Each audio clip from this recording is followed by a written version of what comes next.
Good evening there, ladies and gentlemen, and welcome to the LG Ultragear presents the Esports Club Challenger Series powered by ZOTAC Gaming. It's going to be your boy Crescent on the hot seat again with a fresh new face. We haven't really seen him as often here, but he's now back. He's now ready. He's now damn hyped for this one. It's going to be my main man, OG. How are you feeling, my dude? And today's matchups are going to be an interesting one because we don't have one, we don't have two, we have four matchups for you, and it's going to be a banger one for sure.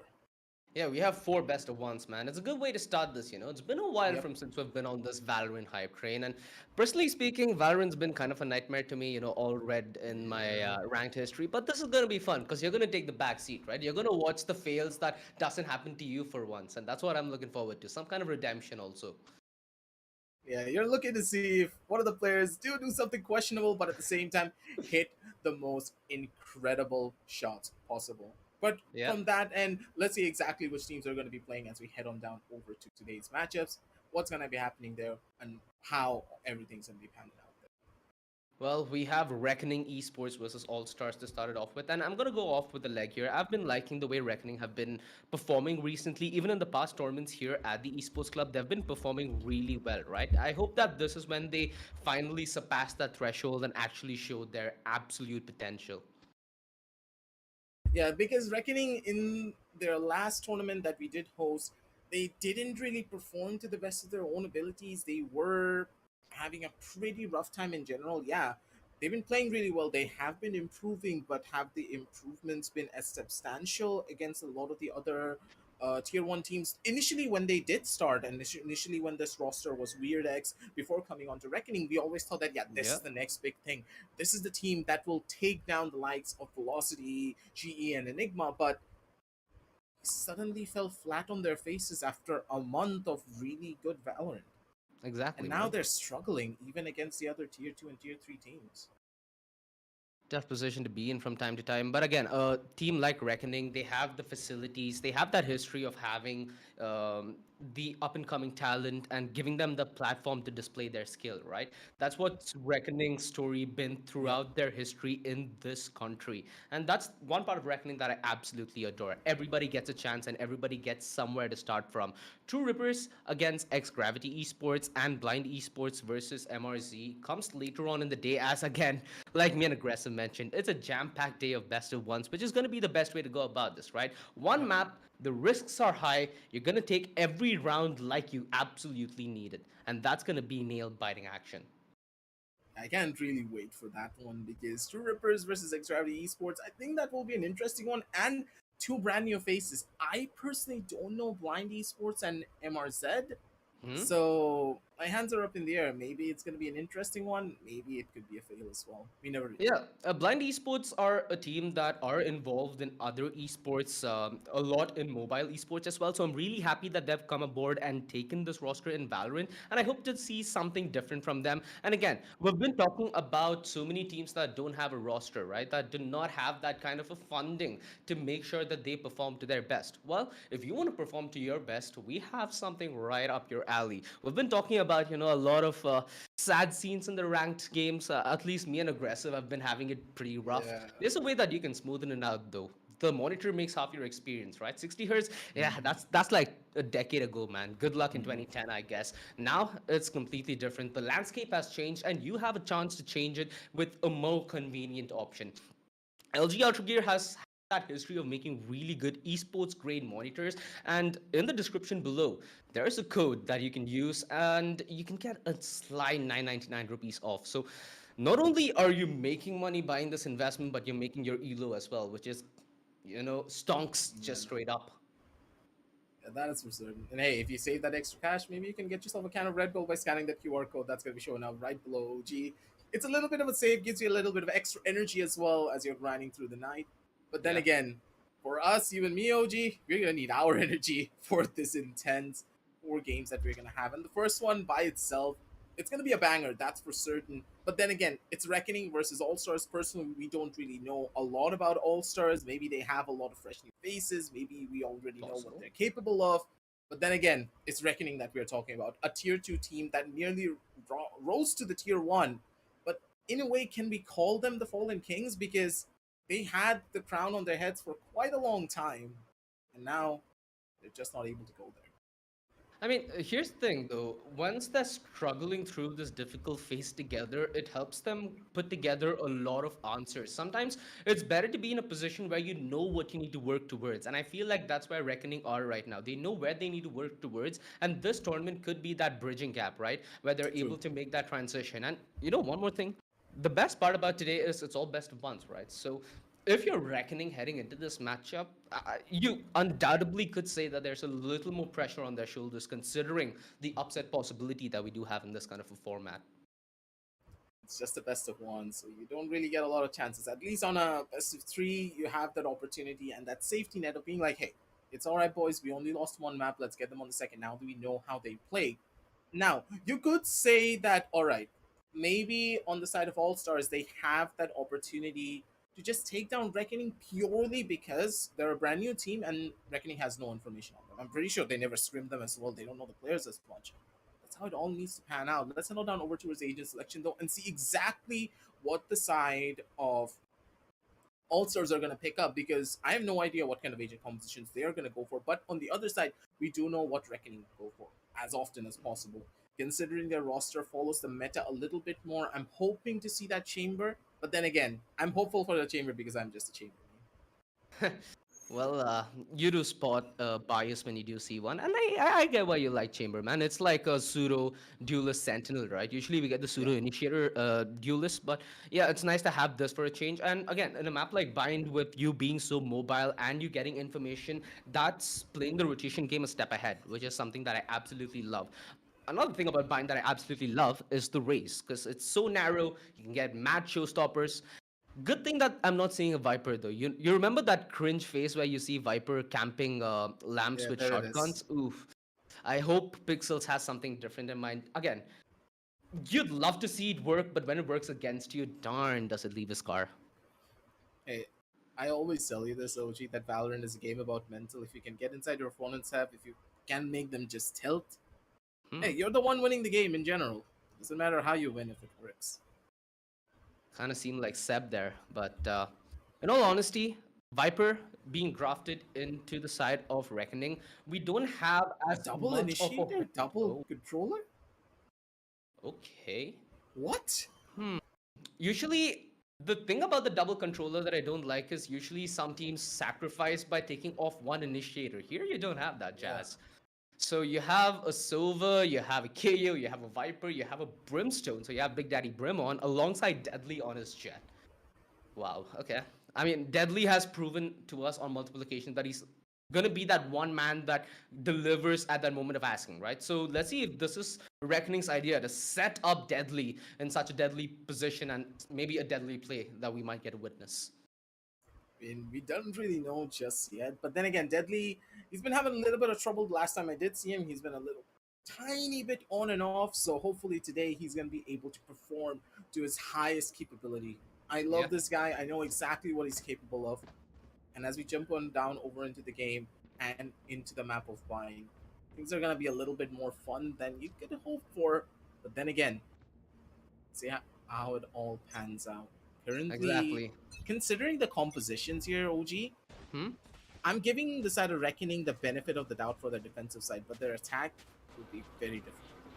The attack will be difficult, I agree, but with this double controller, it's easier for them to maybe get control of side and isolate fights. Right now, the fight's gonna happen through B long, which it deals in a little bit of HP damage, sure, but they're not able to follow up. Positioning, sure, is on the side of RGE, just momentarily though. They're gonna be boxed in pretty soon, and this is their moment to make a decisive decision. Trying to see how far they can go before. Look at this lurk. Oh, Wait, God. Pixels? This Did he is just unreal. wait? I'm pretty sure the Sova knows, but then again, it's a little bit too late. Pixels! Did you see the shot? He's gonna be able to find it, but no, Pixels! Yep, he's gone. He's dead. Good die. Okay, that's Pundit's gonna be able irony. to find a beautiful kill, but then again, hey, you didn't clear out the entire side, so it's supposed to happen. But once again, the amount of damage being done is incredible. But Pundit, you're not gonna survive dead. Ain't no way. The close range clap though with the classic towards lamp something that does look promising. Fraggy is fragile. That's the problem. Him being so dead low and Smoker takes him to his eventual conclusion. It's all left on a freeze. He needs to be ice cold if he needs to get this clutch. The graffiti just for good luck perhaps as he's spammed down. 20 HP, swings wide and swings into Deadly's crosshair. 3 kills from Deadly.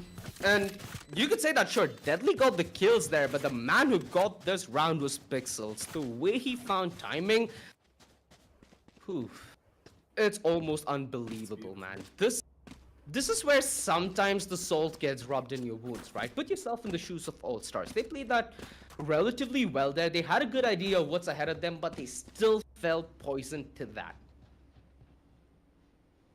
The way that it all panned out as well on that, it's surprising. But Yeah. it's fine. It's just a pistol round, and you know for a fact that I'm not really a connoisseur for winning out on the pistol round. You lose the pistol, it's completely fine. You lose the anti-eco, it's even better. Just move Like, forward. you want to force the upgrade, eh? Regardless, Fraggy was forced to fight and not gonna land it. Oh, not the safest place for you to be in. Again, Give very it the crouch. spammable and very readable play there. If he only was way behind, I think Shiver's frenzy has been spotted with the classic. Maybe if the decay hit him, there would have been a chance. Not gonna be the case though. And a very, very clinical job being done by Reckoning. That man. Well, you can He see came in from the tried. shadows. He is the dark knight. Well, gets Bane that existence to the O nonetheless. Now, Reckoning, this is where they need to be put to a stop, right? This is where you need to make sure that you take the decisive fight as Vandals far are superior in those long range fights. So I'm assuming maybe the fight towards B long, maybe a fight towards Chars, somewhere to get that opening. Otherwise, it's just going to be that double controller choking you out of the sight in the post plant. For now, though, we're not really going to be witnessing any form of a fast rush, but no, I'm speaking a little bit too soon. You can see a judge in the hands of Deadly, and he's looking to see if he can find that first initial kill. That should be a freebie! Cringe! That wasn't a full freebie, but hey, it works. When it's Yeah. gonna be good for one, but then again, the entire site has been completely taken over. And you have full lamp control. What do you have to worry about? Because that one judge can easily take down any player trying to swing. Yeah, and Batman had that lineup which Bad Love just narrowly dodged. Still though, the man deficit. Deadly's low on HP, but he might just be used as a martyr right now. Nah, he's gonna be close range judging them. This is hard. This is a little heartbreaking as well. The round where they had the upgrade right now. It's being put to a shed, and they are just nearly dead. The gun barrels spotted. That's all that was needed. Smoker, close the show out.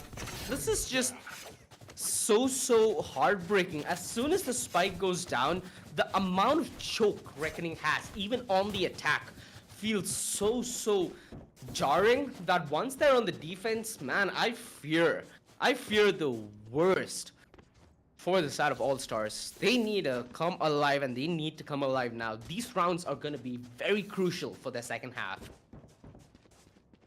going to be a lot more difficult as well on the long run. Because currently, they're not in the best of spots, but I do believe that this one round could change them for the better. Just a couple of kills. They need a confidence boost here because It's gonna get tagged. they're playing a little bit too safe. Oh, beautiful shot out of the face of Deadly. Deadly didn't even expect that. Just as I said, anything's possible. Until he put it over the message. Let's see if Thrifty's what's gonna give All Stars a little bit room back. Fraggy's been out of his mind with the Headhunter, and he gets yet another, keeping his team in contention of this round. Freeze needed to land that kill close range with the Sheriff, not able to translate that. The man disadvantage. 2v3, they're only on mere pistols here. They're gonna rely on Shiver to maybe send a cold one down their spine if they are to get an opening. The reveal, clear close elbow. Cool. They'll get a Sheriff. They need to work off each other, and it's just barely off. Pixels punishes G, and that's gonna be 4-0. Absolutely ruthless. Reckoning Esports are looking to make this a quick one.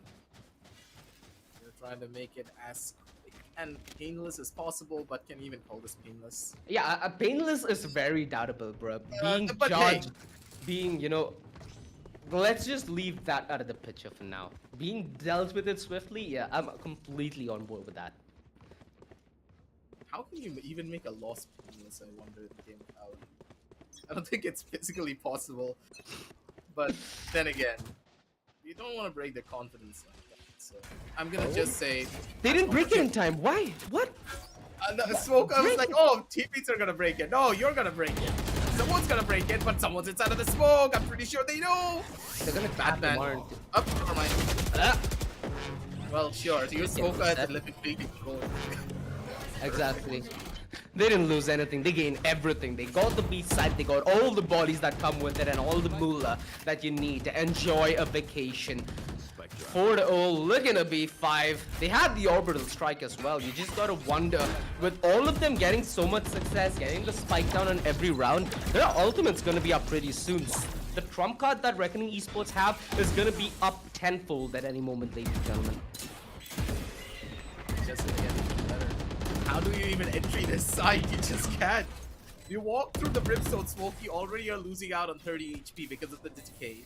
You cannot push into elbow because if you try to push into elbow, 3 people are gonna fire onto you, and they have a brimstone to work with. You just need one, but you're not gonna be given anything up. Rio's hunting them down one by one.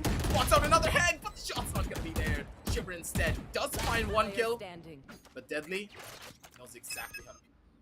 Yeah, the operator needs to be saved, and Pixels grabs it out of the hands of All Stars. 5-0, Reckoning Esports. They're looking to make sure that it's a very clinical job. They don't even allow any saves to happen. Oof. Far away from their ultimates are All Stars as well. I mean, not far away in that sense, but far from it being synced, right? You have Fraggy on the operator, cool. They need to maybe get a little aggressive, give G the Hunter's Fury on the back of an orb, or Shiver the Seekers, then they might be able to have something to play with. Right now, it's only death that's been their forecast. Rio gonna be doing a diligent job at clearing out the smoke. Again, very smart, very heads-up play. Not gonna let any shenanigans in fruition. And Deadly now with that drone is gonna be very aware. There's gonna be a re-aggression, spots it out. It's gonna be hard for Batman to fall back. Luckily, he's able to make it back at the nick of time. No casualties as of yet. They're doing this right here. They're trying to play this close range. They're still not able to land their shots though. Finally, on the second time of asking, G, a little bit of luck goes his way. but it's still 5-0. They need to translate this into a round where that's been their main problem, aggressive. Yeah, this is just a little bit too slow as well from the members of Reckoning. They're showing too much respect for the sequel round, and they've already lost out on one of their players, and they've given a gun towards the side of the defense. This could just end really badly with only 35 seconds left on the clock. They need to go in for an execution soon enough. But with so many of these smokes coming into play, and now Fraggy getting a kill with a 2-4, Batman comes in strong, does find one more. He's looking for another one, not gonna be able to find it, but still, on this 2 versus 4 situation, this is not looking that good for them at all. But then again, it's Bad Luck that we're talking about, and Bad Luck can easily change the tide up around in a couple of seconds. Hunter's Fury and Orbital Strike is present on the cards on the side of Reckoning here. The backstab, it needs to come faster. You gotta think that, you know, the time is what's being wasted. Rio, the aggression anticipated. Fraggy makes his way through side. How is that allowed? Oh no, he has that on their force. Now all he needs to do is hold the fort. The orbital strike as he just wanted to bait it out. Fraggy waiting for the peek, and Rio just straight up diffs him. A 1v2. Shiver needs to pull this off. He's gonna be spammed. He is damned. He's not gonna be given space, and that is gonna be his last trace of success. Bad luck. Oh, yeah, he doesn't have time. Well played there, Reckoning. Again, we mentioned this when they got that man advantage, that it's not about getting these frags, it's about how they finished the round. And sadly, it's yet again finished to an RGE victory.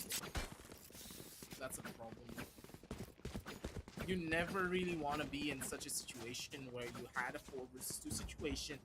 One of your players went overly aggressive, and then you gave it up. Yeah.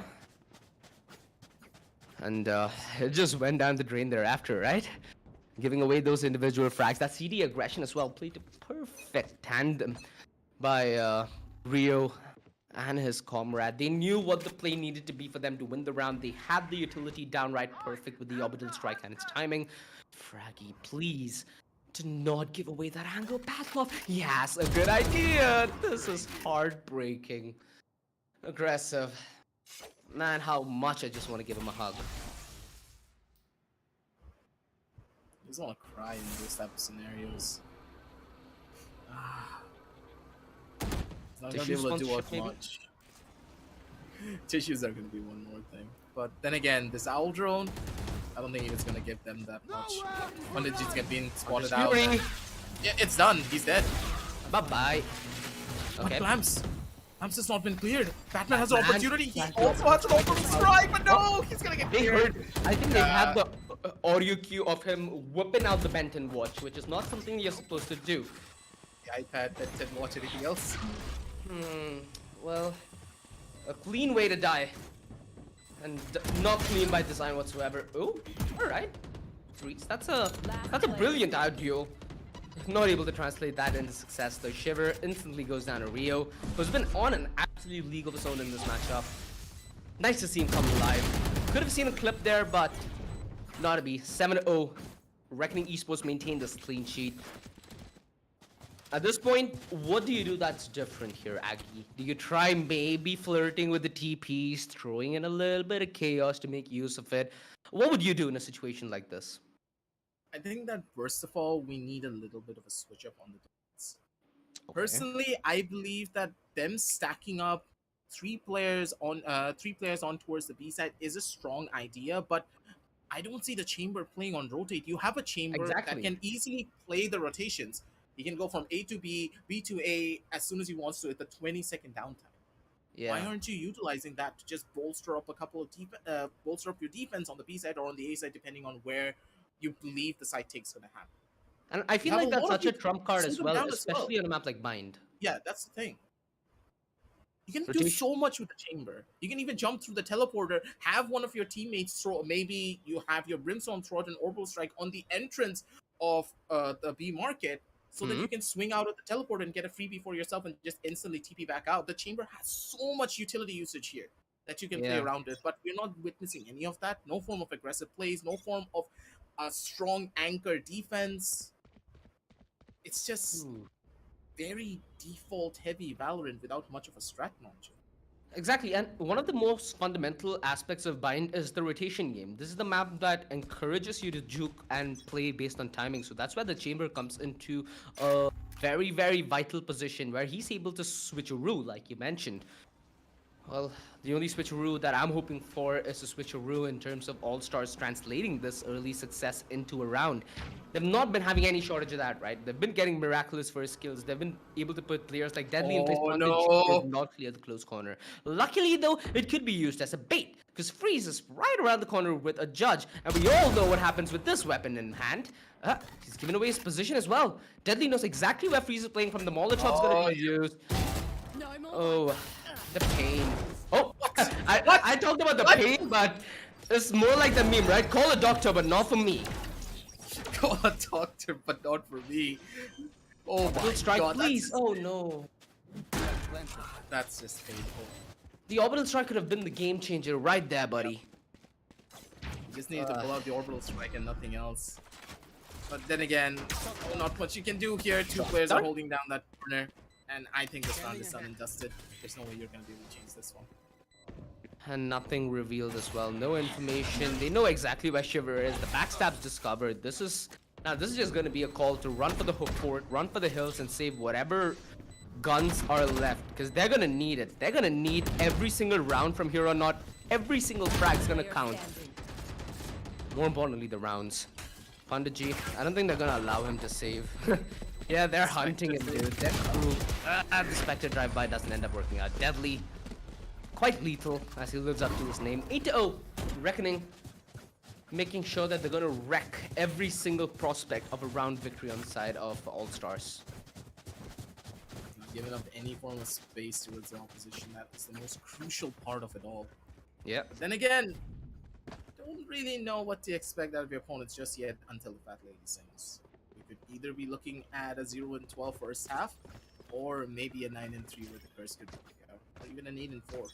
Anything is pretty much possible, but for now at least, things are gonna slow down. But Fraggy, as though he doesn't get the message, he's gonna instantly jump in for a fight. And Pandaji might just be the next to follow. Yeah, they had a very good inkling as to what was ahead of them. Freeze has the showstopper though. That could change things. Oh! Fraggy has been landing nutty frags for the entirety of this game. The pain shells should deter the peak. The satchel! Oof. Could have been the Fortnite dance movement. It's still though a 2 versus 3, and we've seen Reckoning claw bigger rounds from way worse. Deadly, he seems to be the catalyst. Fraggy, the default position held gives him the kill, and it's on him to get their first round on the board. Smoker, the big gun on Reckoning, looking for the big fun as he removes all the joy from All-Star. He's lined himself up in a cubby position, a far more spammable position as he goes in for the reload. Could prove lethal. Can't get the suppress, the pop flash, and that is just salt rubbed on the wounds. Salt Bay himself coming into action, 9-0. And whom more saltier than a KO? Yeah. I understand your statement there in terms of the curse, but you need something to curse with. And I'm not seeing that here aggressive. Maybe they're gonna get 3 rounds consecutively. They do have buys to work with. That last round, they nearly won out the round purely based on Fraggy's Headhunter, but you can't really rely on one player that much. You're putting too much pressure on the guy. He's not gonna be able to perform. Not in that sense. Right here. They need something done. I'm not comfortable with Batman playing such a close position. Again, you need that orbital strike, man. We've not seen it much, and they've spotted both of them. They know that Fraggy's fallen back. He's the one with the reveal. Batman, he's gonna be sidelined and deadly as Rio's back. And likewise. Have you ever seen a video where you know how you cook your prey, right? So it being pulled apart piece by piece. This is like one of them. I think that this is more like a surgical operation. Everything's getting dissected out. And I'm happy I'm gonna eat after this broadcast, dude. If I had this with a full stomach, it wouldn't be good right now, because this is just grotesque. 10-0, as it continues to be a Reckoning bloodbath. Well, I talk about it being a bloodbath, it's more like Reckoning are artists here, right? Just making art out of the blood of All-Stars. 1 round is what they've been vying for, and they've been in multiple positions to do so. At least 3 by the top of my head. We need to see that orbital strike. We need to see that today first come back online on Fraggy. He's been popping off with the Headhunter, and I feel like that's what's going to be the game changer. They've gone back on a freeze with the Judge, though, so close range, you never know when this turns around, Aggie. I do believe that experience is also coming into play, and the experience factor for all the members of Reckoning is it's just way higher in general. They don't know what to do against this level of coordination, and you know for a fact you never play on that angle when your opponent has the orbital strike. Two players were playing inside of lamps. Oh gee, that's a fundamental mistake. Yeah, those are moments that you really find it hard to swallow. Both game Smoker, though, he's swallowing this round like it's his own, and Bad Love able to work off his teammates. Info, again, once it gets down to the 2v2s, 2vx situations, Reckoning, their communication, their synergy, their teamwork, it's on prime display. They just know how to do it. Take the shots, take the kills. Doesn't even skip a beat here even once. That's what I mean. Like, when it comes down to those 2 versus X situations, it still feels as though 5 players are on the server. When you can do that, and when you can do that to an opponent team, they can get in their heads that much, it's not gonna be looking that good for you. Yeah, last round though, and this is when Fraggy pulls out the third. Oh no! No, that's a heartbreak. That is a sad. Oh no, drop an F right now, boys. That is why I believe KO is one of the saltiest agents in the game, period. Next to the Viper. To be honest, I believe as though KO is the best agent in this entire game, and I believe he's going to be meta. 100%, dude. And Freeze looking to see if he finds another frag. That could have been the clutch there, because he had the bigger weaponry, right? Shiv at this range with the Spectre, I doubt there's very much he can do. Time ticking down, hopes dwindling as this round's fleeting. Shiver, he gets decapitated very step foot. 12-0. Fast game. If ever you've seen one aggressive, this has to be top of at least what I've casted so far. What do you think? Is this one of the fastest games you've casted so far? Not exactly. I have seen a faster game that was around 10 minutes? Yeah, 10 minutes. Oh, easy scam.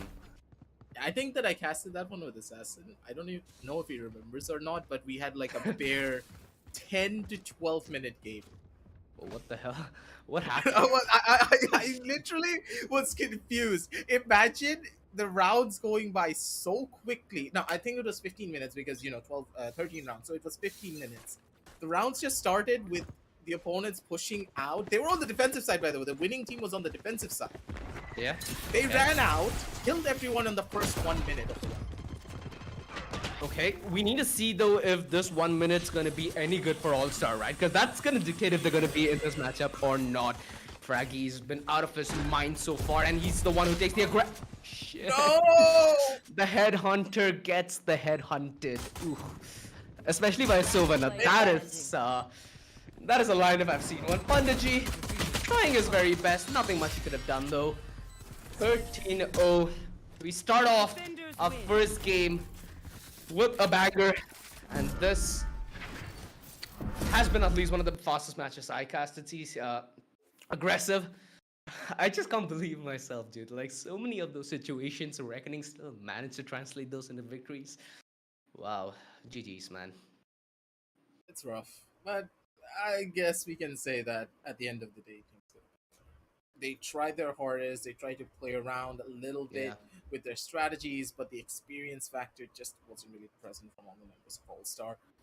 Reckoning, they just looked really good. They played bare bones basic Valorant. They didn't even do anything that would make us think that, oh, they played out of their minds. Maybe this strategy was the reason why they won the entire round. But no, they just jumped in, took a fight, outaimed them, and they were able to win. And as we head on down over towards the match highlights and just to relive all of those moments, you're going to see that as well, OG.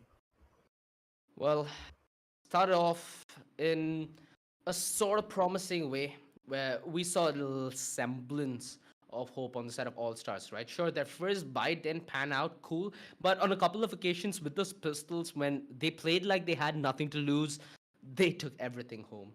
And I think that's the key getaway here. I feel like once they were on the rifles, they were a little too paranoid to make the right moves at the right time, making the right calls in terms of what positions, what off angles you hold, how you play off each other, and when you get aggressive. You know, these are things that you really come with experience, like you keep mentioning, which Reckoning have, at least in this matchup, comparatively a boatload more off. So you got to give it to Reckoning here. In many of these situations, it looked like All Star could have taken that dub, especially in this round, right? A 2 versus 4. Now, people normally call surrender quite early. Mhm. This, however, In our was rankings, a a lot more. marathon, right? And they tried. You have to give it to them. In a lot of these occasions, they put up a fight, and sure, this happens from time to time, but this is how you grow as a team.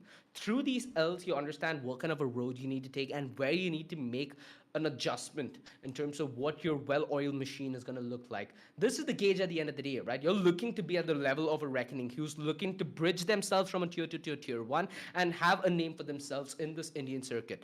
That's what these teams are looking for, and that's what they have to fight against.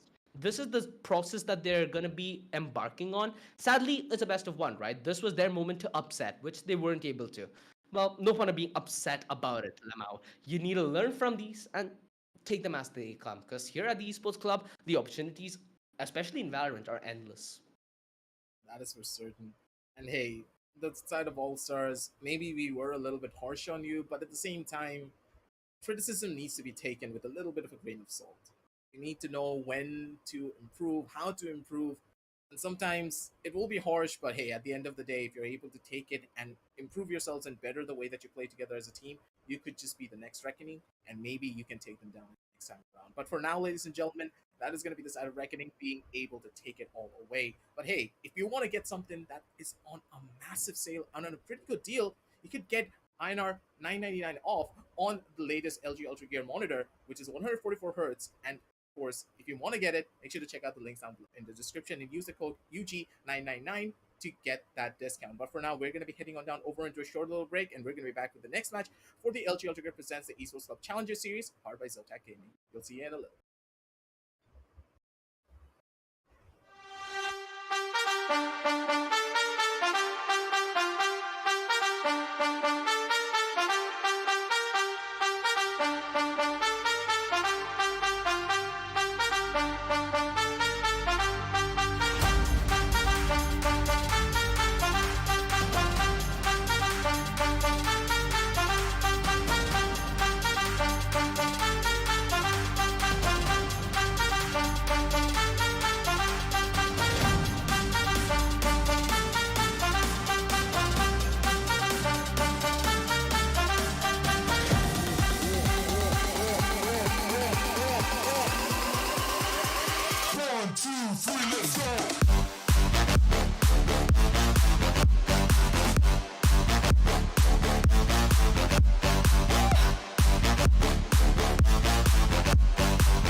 And we're back, ladies and gentlemen, with the LG Ultragear presents the Esports Clubs Challenger Series, powered by ZOTAC. And you know what, aggressive? The first map, 30 no. Cool. Things happen. T69, though, now with a slight change, I think there is grounds for a little competition here. I hope that this is going to be a closer affair. Yeah, dude.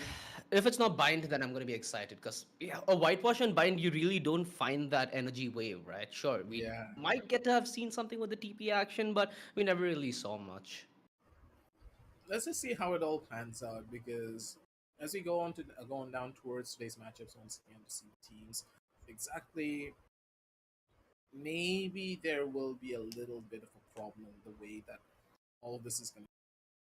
Well, Yeah. we do know what Team T69 is capable of, but then Hmm. again, Cullies, from the names that I've seen on the server, doesn't really strike me as something incredible. I don't really know any. Well, I kind of know a couple of these players. You see them here and there in your pugs, and I think that this is another new team, which is like five friends coming together, old school esports style, right? So it seems to be one of those teams, and you know, if memory serves me right, T69 started off with something very similar. So Yeah, they it's going to started be off as interesting. something similar, but they became one of the biggest names in the entire scene, pretty much. Yeah, they garnered a lot of love throughout this entire journey that they've been on, and that's something a lot of these newer names are looking to embark on as well, right? Later on in the day, we have True Rippers and X Gravity Esports alongside our 9 p.m. matchup, which is Blind Esports going up against MRZ. So you have a lot of Valorant action to look forward to, but I hope you're looking at it the right way.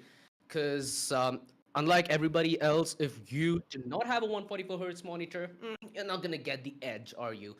Seeing some of these games, you know how close these duels were, you know how close these rounds were, and sometimes getting that extra bit of boost in terms of your GPU or in terms of your refresh rate could be that game changer. And well, if you're looking for such an investment, down in the description below, we have a link where you can get yourself the latest LG Ultragear 144Hz esports monitor, which had been the LG 24GN 600, and you get a 999 rupee off. So you essentially save 1 grand, which you can maybe put on your op infantry and then mimic the SK Rossi style. But yeah, that's going to require the effort alongside the gear. And the effort's also what we've been talking about, right? That 13-0. Now the teams that do end up going out in this best of one understand where they need to work because both the teams are going to play it like it's high risk, high reward. In best of ones, you really can't give a leeway.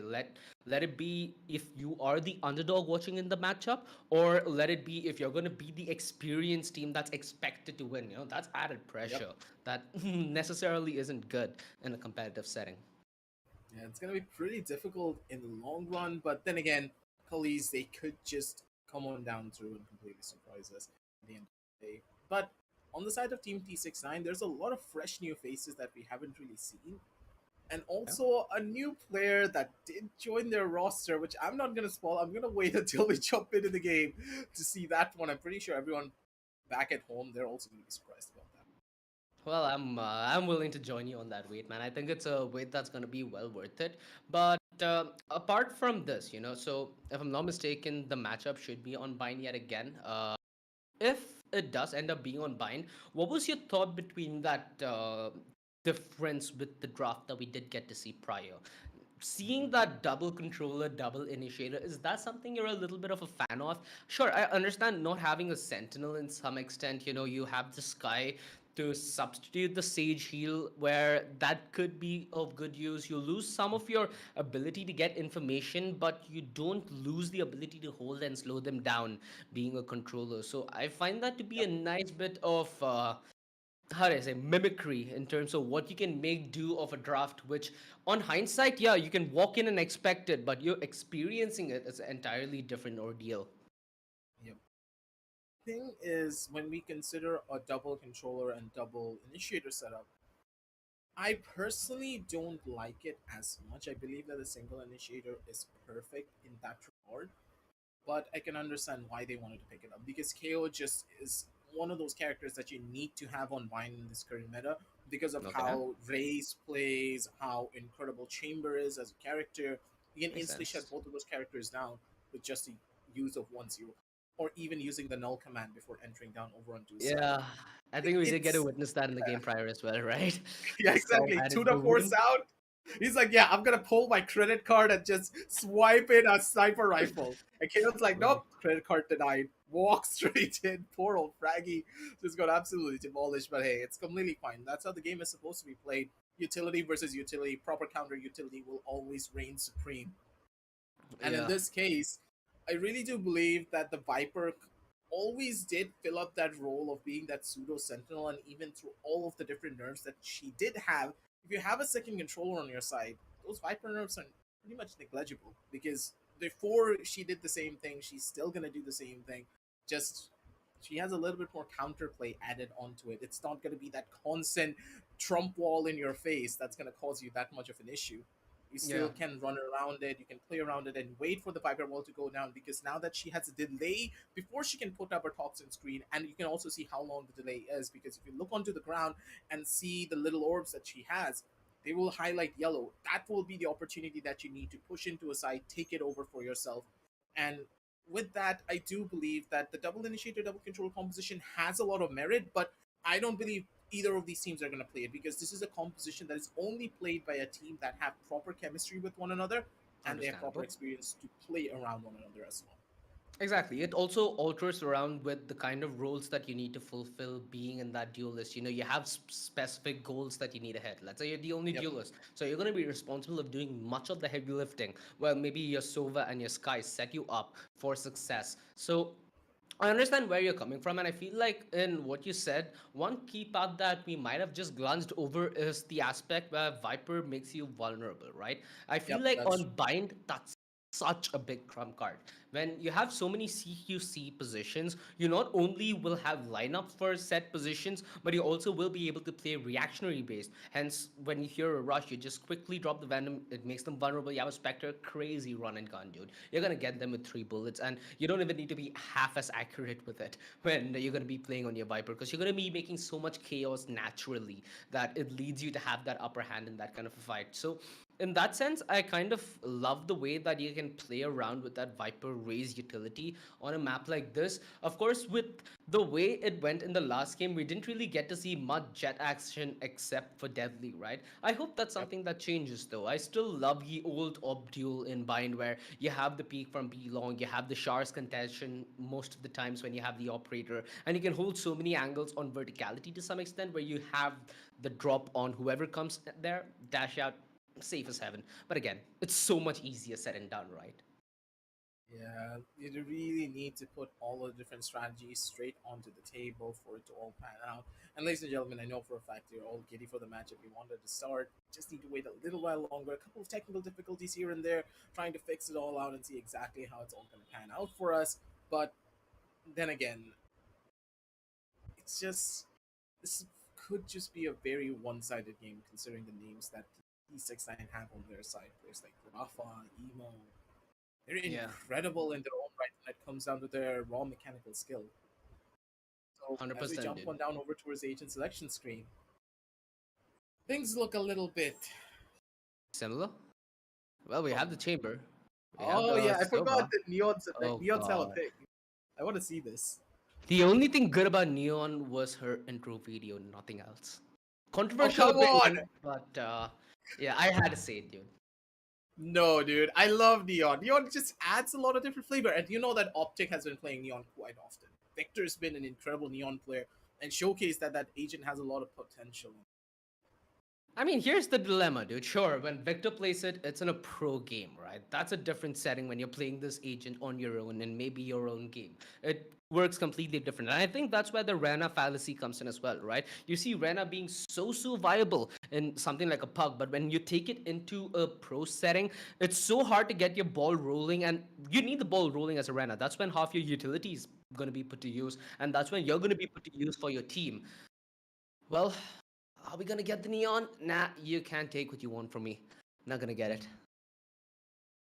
We're One of still these waiting on emo. days, What do you think like emo's gonna go for? Is it gonna be a salty KO? possibly Come nice on. chance of them picking up Eo here. Emo, I do believe he's having a little bit of a technical difficulty on his end. Come on, emo. We believe in you. Yeah, that's a little bit of Aww. technical difficulty on his side. They need to Well, re-roll through the agent selection screen. But hey, it's completely fine. Nothing to really worry about. We got a taste of what the people are trying to go in for, and with Brimstone, I honestly do believe that Brimstone is still the best controller in the game, even though he did get nerfed when it came down to a stim beacon. I think Brimmy with the stimmy is still very much on the yeah, cards for don't Brimmy. call that a nerf, dude. That was a much needed setback for him, dude. Imagine being a jet. Imagine being a Rana. Oh, screw that. Imagine being a race. You know, you're not really in a position where you're bothered because you can escape if you get a kill, or even if you're not, right? If you're not Rana. Now, when you have something that bogus against you, bruh, nah, it ain't gonna happen. You really love to hate it, but if emo was going for a neon there, I think I would have been ready. You know, you've never really seen it in this setting, right? I want to see what a different playstyle of neon might look like. Uh, some of the things that you've been seeing off the tournament games are that wide swing along with the slide that neon gets, right? The Yep. way you put that to use is how do I say it? You really don't have much mechanics. Maybe somewhat like an Apex Legends speed to some extent. I don't know. It has such a drastic effect on how you hold angles and how your mentality is. Let's say you're in a 2 versus 2 aggressive. Now, if there's a neon against you, you naturally need to try pre aiming that slide or pre aiming that kind of debate peak that she's trying to give you. So it opens up so many opportunities, and that's what I'm excited and looking forward to. I don't think we're going to be seeing that neon anytime soon, primarily because I believe a lot of the players in our region, at least, are not yet comfortable with the character. I did do a little bit of an experiment from my own end. I went from I'm plat all the excited. way to immortal. I went from plat all the way to immortal just by playing neon. Oh, Can you okay. imagine about 50 to 60 games worth of neon? Mm, I'm I'm not already proud sensing of the lack of sleep. I'm not proud of it, but at the same time, it was really fun because I got to understand the ins and out of Neon and how to play as a character. She is very much a disruptive character in general. Like Chaos, or like not Chaos. I mean, Chamber is all about control. Now I'm doing a Chamber series where I'm gonna play 60 games of Chamber only to Immortal and see how far I can go. Wow. Chamber is a lot easier, trust me.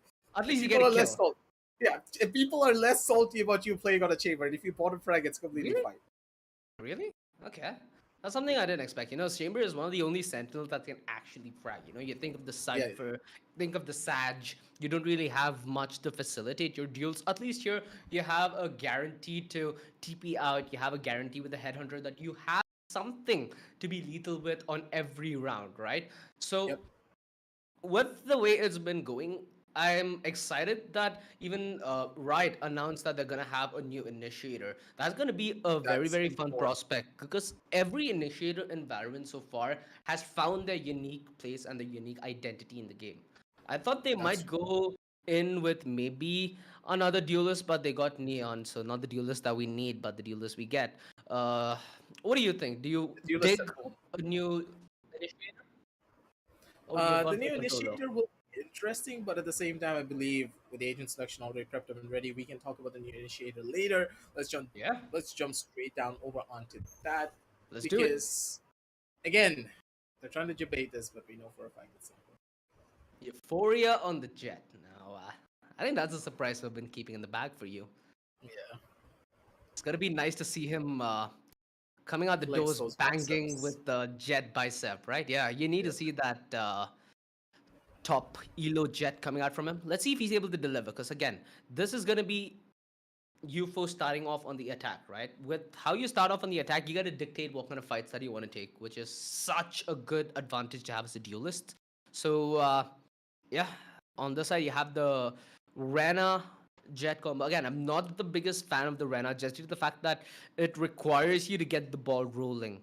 At least if you have this matchup in mind, T69 do have somewhat of an upper hand, so I can completely understand why Strix is going for it, but just not a personal fan. On the other side, we have Venka on the raise, but he's going to be the only duelist. You have the double initiator alongside a sentinel and a controller in the form of KO. Sorry, you have the chamber and you have the brimstone. So, interesting. There's not going to be much of an operator presence, but there also isn't a KO on the side of T69 to kind of mimic what we saw in the game prior. So Techno's not really going to be sabotaged in his attempt to go aggressive or to go with the 24th and try finding that kill.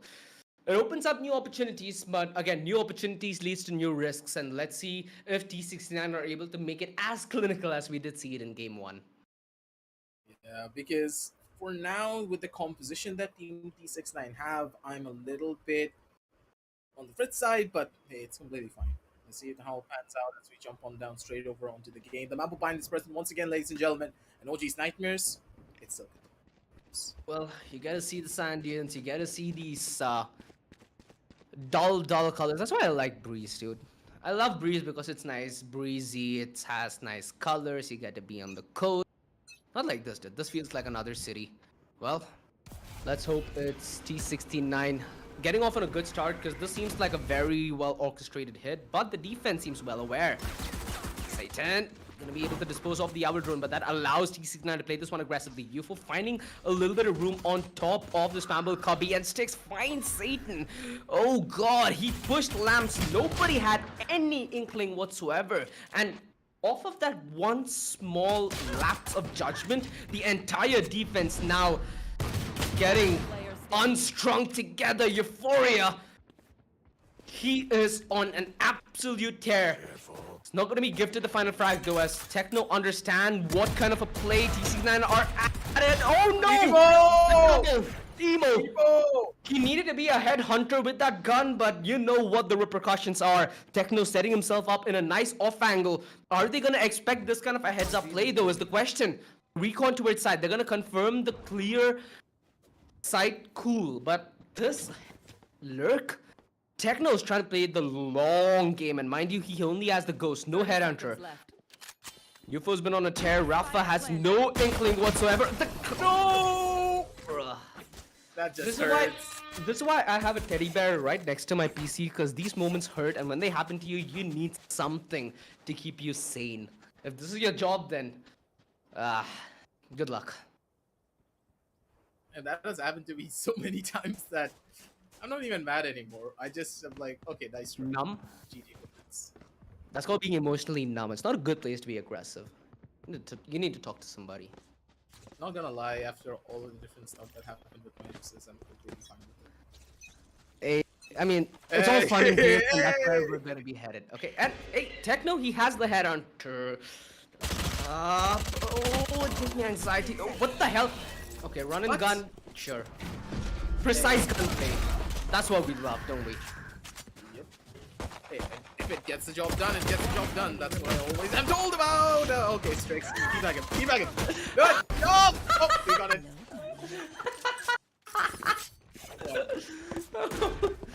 Holy crap! He did a dismissed dance right in front of him, dude.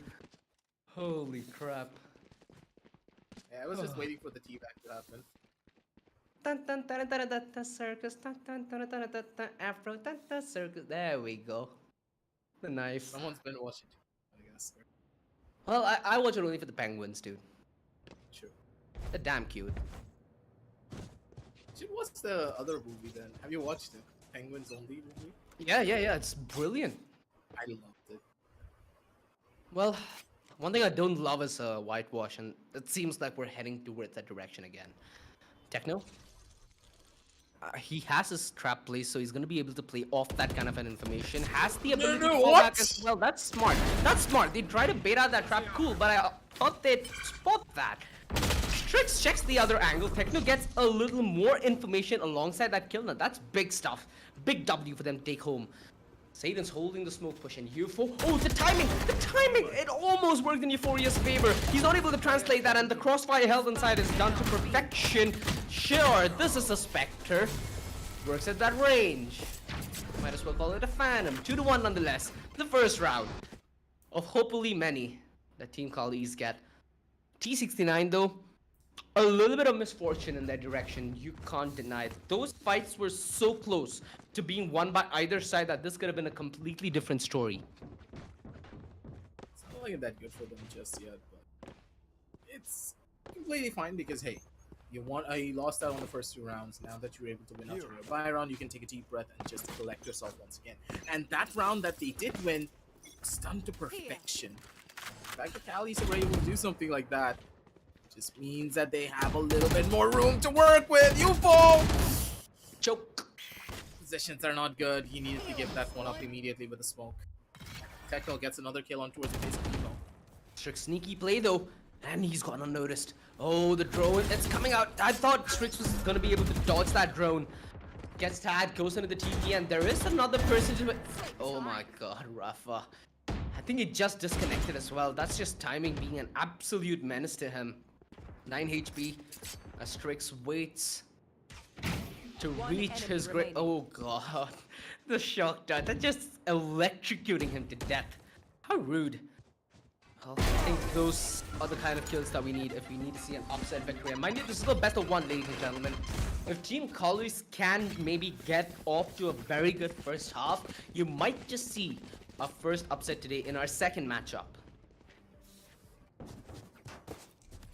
We'll see if it was now for the case of Rafa. A little bit of a sad story there because I do believe that Rafa could have got an easy kill onto the player pushing from showers, but Kuna Matata. Nothing Had the HP, had the Vandal, had everything going his way, but yeah. sometimes fortune is just not on your side, you know. If you're destined to lose, you're destined to lose some or the other way, my friend. Yep.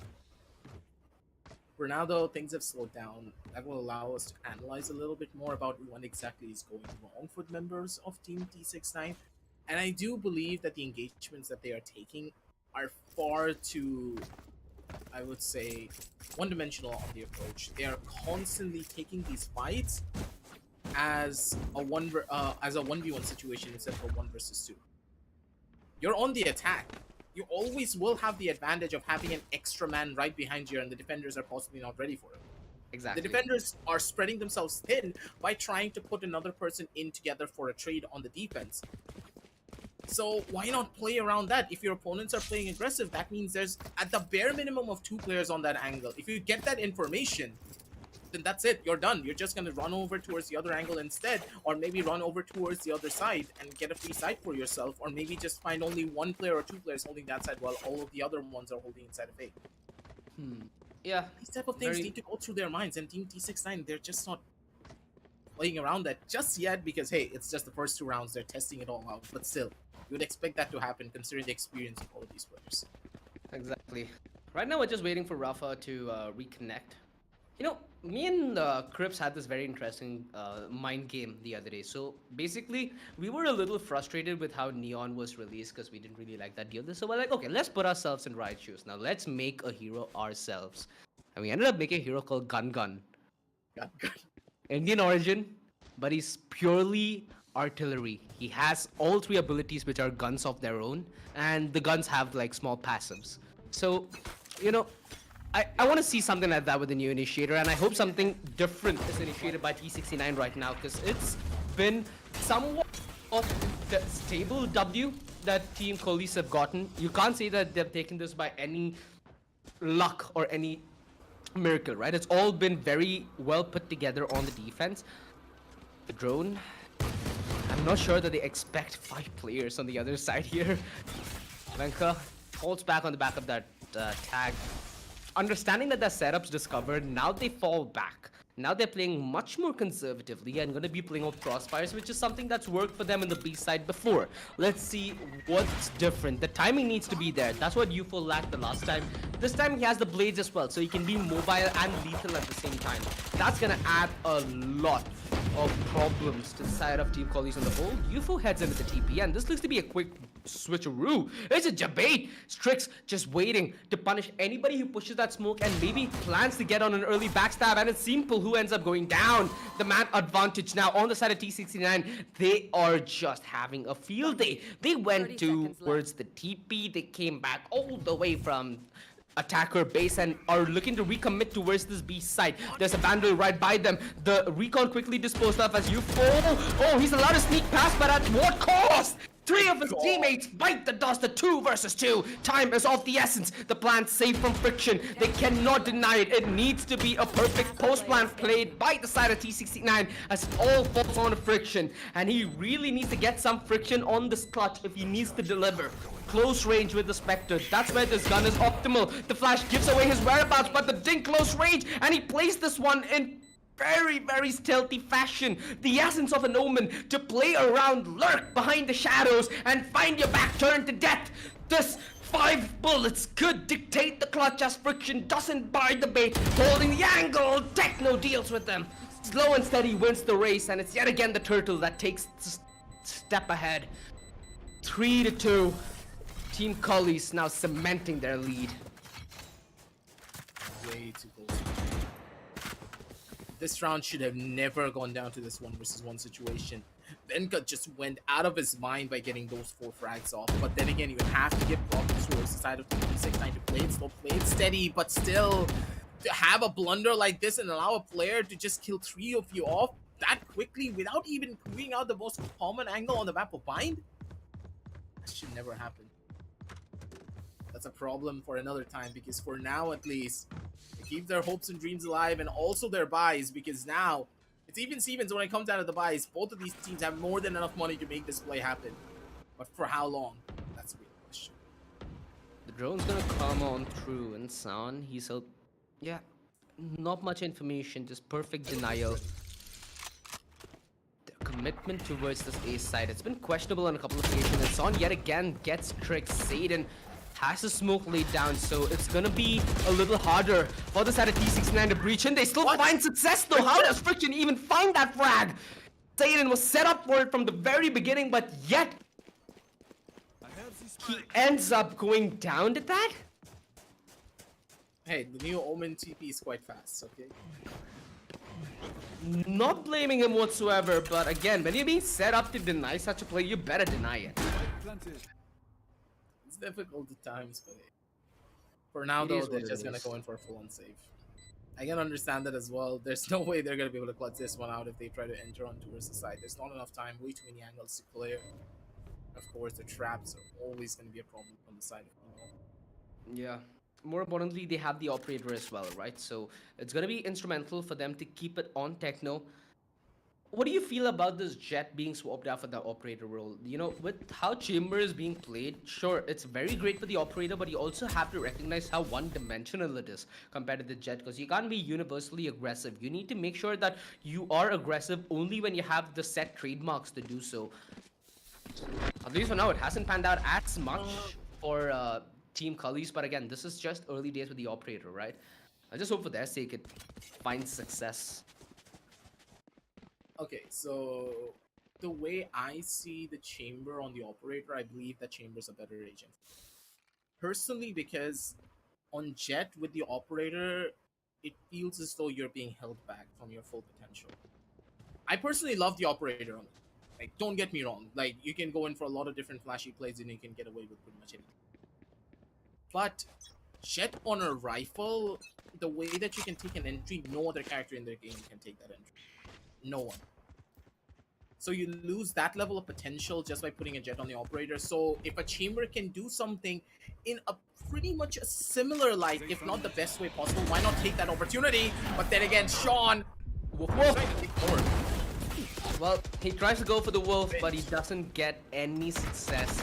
Insta punish Friction drops the bomb on UFO. The smokes might dissipate anytime soon. The Hunter's Fury used defensively, and this buys room for Venka. Has the showstopper. When does he whip out the bazooka is the question. They all fall to the TP, but the early rotation committed by Team Collies might keep them in it to win it.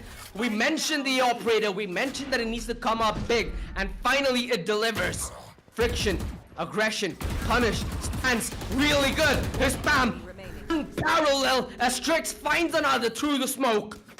A 1v2. The showstopper in the back pocket, and Venka needs to go big. A plethora of utility in his arsenal. How does he put it to good use? Needs to clear the close angles. They're grouped up together. Not the ideal play against the showstopper, mind you. This spells a recipe for disaster. And all that Venka needs them to group up to do is just tap that bomb. Clearing elbow. The possibilities thinned down. The clutch honed in. The nade should deter them from the peak. He should be able to commit this to a half. Does have the satchel alongside the showstopper. Does he go for this? He needs to whip it out. Friction, HP being so dead low, holds the angle, but Friction holds his nerve and gets the clutch back home. D69 snatches the lead right back. This match doesn't feel to be a whitewash anymore like you expected here, OG. Let's go. And this is getting closer and closer at every single Okay, why not the showstopper here though? Like Friction, it's just insane. I do believe that if he whipped out the showstopper, there would be a wind-up time. And in that wind-up time, Friction could have easily just dodged in or just... That's why you do it right after you half defuse it, you know? You basically make them shit scared for the peak. I know, but at the same time, even if you do get the peak off, even if you are able to get that showstopper off on your shoulders, yeah, you're at 4 HP. They peek out and they just tap you on the body and you're dead. They don't even need to hit a headshot. So they force versus 31st though. Interesting round. Right here. Let's see if the French artillery favors the underdogs, because right now they're in desperate need of the Hunter's Fury as soon as the recon does yield something, and Techno finds Strix playing aggressive. UFO trying to find the trade, and that is the Judge Chris that we all know and love. He finds the frag. Techno cannot hold so close. Oh, he's looking to go ultra aggressive, and he's able to still work this magic. 10 HP, and he survives to tell the tale. There's still the showstopper on Venka if he chooses to go massive. He's holding the aggression through lamps. Little does he know, there are wolves right around the corner which are hungry. The statue could be a good move here. The bomb body perfectly used. He needs to be the clutch. This needs to be the play, but he's sent back to the fray as Rafa finds his back turn 5-3. T69 slowly starting to get back in their mojo and in control of this best of one. It just takes a couple of seconds to just add it all up. And if you make one mistake, just one, you're gonna die out immediately. Too much aggression. And the fact that they gave up so much space that quickly costed them pretty much everything there. Techno got the first kill, I completely understand that, but then again, where are the players holding from the much more closer angles of shore? No one was holding from secret. Why? Nobody holding close range lamps. It was the 24th that had to hold his own ground. Yeah, that's never gonna work. Again, a short push. Alright, Satan. This time he has the judge of his own, and UFO's gonna dash into it. Double kill for Satan. Holds the line. Yeah, he's the law and order that you need to get through. Well, he's put in order to get to the side. He's put to sleep. Cool. Venka, he's been holding on to that showstopper, and he's finally put that to use, right? The trump card's out. Gives a little bit more of a breathing room for the side of T69 to maybe play this one together and close. For the trade, Techno. It's gonna catch Rafa napping. 2 versus 4. Oh? 36 HP was all that Emo had from the get-go, and he won that fight clean square. 1 man less is what they're fighting with. He's gonna commit this TP towards the B side. Oh, oh, he's so smart. Did not reveal himself to the teleport. Timing was his friend, and Emo, 36 HP, dude. All he can do is economic damage at this point. Yeah, I don't think that's gonna happen anytime soon. Poor old Emo. Stuck between a rock and a hard place, you're just about to die here. Just save that gun. Save it for another rainy 10 day. seconds left. Because for now, we're looking down at the barrel of a 45 and a possible equalization if and only if the members of Cullies are able to find this next round. It's not going to be easy because we can see a lot of the ultimates are not yet prepped up and ready, but because of the because of the orbital strike, I do believe that Cullies, they have the best possible opportunity to just win out that round. For sure. Euphoria, again, is dangerously close to his Blade Storm. Strix is ready with the Empress. Could be crucial for them to find that success towards the site. And that's why things have been getting a little iffy, right? That's why we've seen Team Cullies also come in with great rebuttals. On the whole, Satan's doing a phenomenal job with this judge. And one thing I've noticed though is T69 like to get aggressive at one avenue early on. They do it together. And yet again, they're trying to make a little bit of room this time towards Shars. The snap. The only thing that snapped there was his head. And that snapped into 10 color difference. Don't get the double. I sense the triple there, but that's a little too much to ask. Still though, the man advantage. That's what he needs to get his team. No! The jumping judge fails. Look at the HP. Why does A it shock never dart fail in do my it. game? Planted. The shock dart does damage, Rafa. This is so possible. Friction 5 HP. He needs to be an absolute demon if he pulls this off. Simple with the reveal. And oh, Friction. Oh, He knows. He knows. There's no way he's gonna be hiding anywhere other than that corner. He walked into the smoke and a massive raid from the side of Simple. He's just completely taking it over. 5 and 5, and he knows exactly how to play this one. Perfection. They lined themselves up for disaster when they played together in that situation, especially against Simple on the Sova. You need to understand that shock dart damage does so much in removing that crowd control, removing that AoE. This trend of T69 going aggressively together, are you a fan of it, or you think that's the less, how do I say it, effective way to play this matchup? I feel like they could have done it. To change its strategy.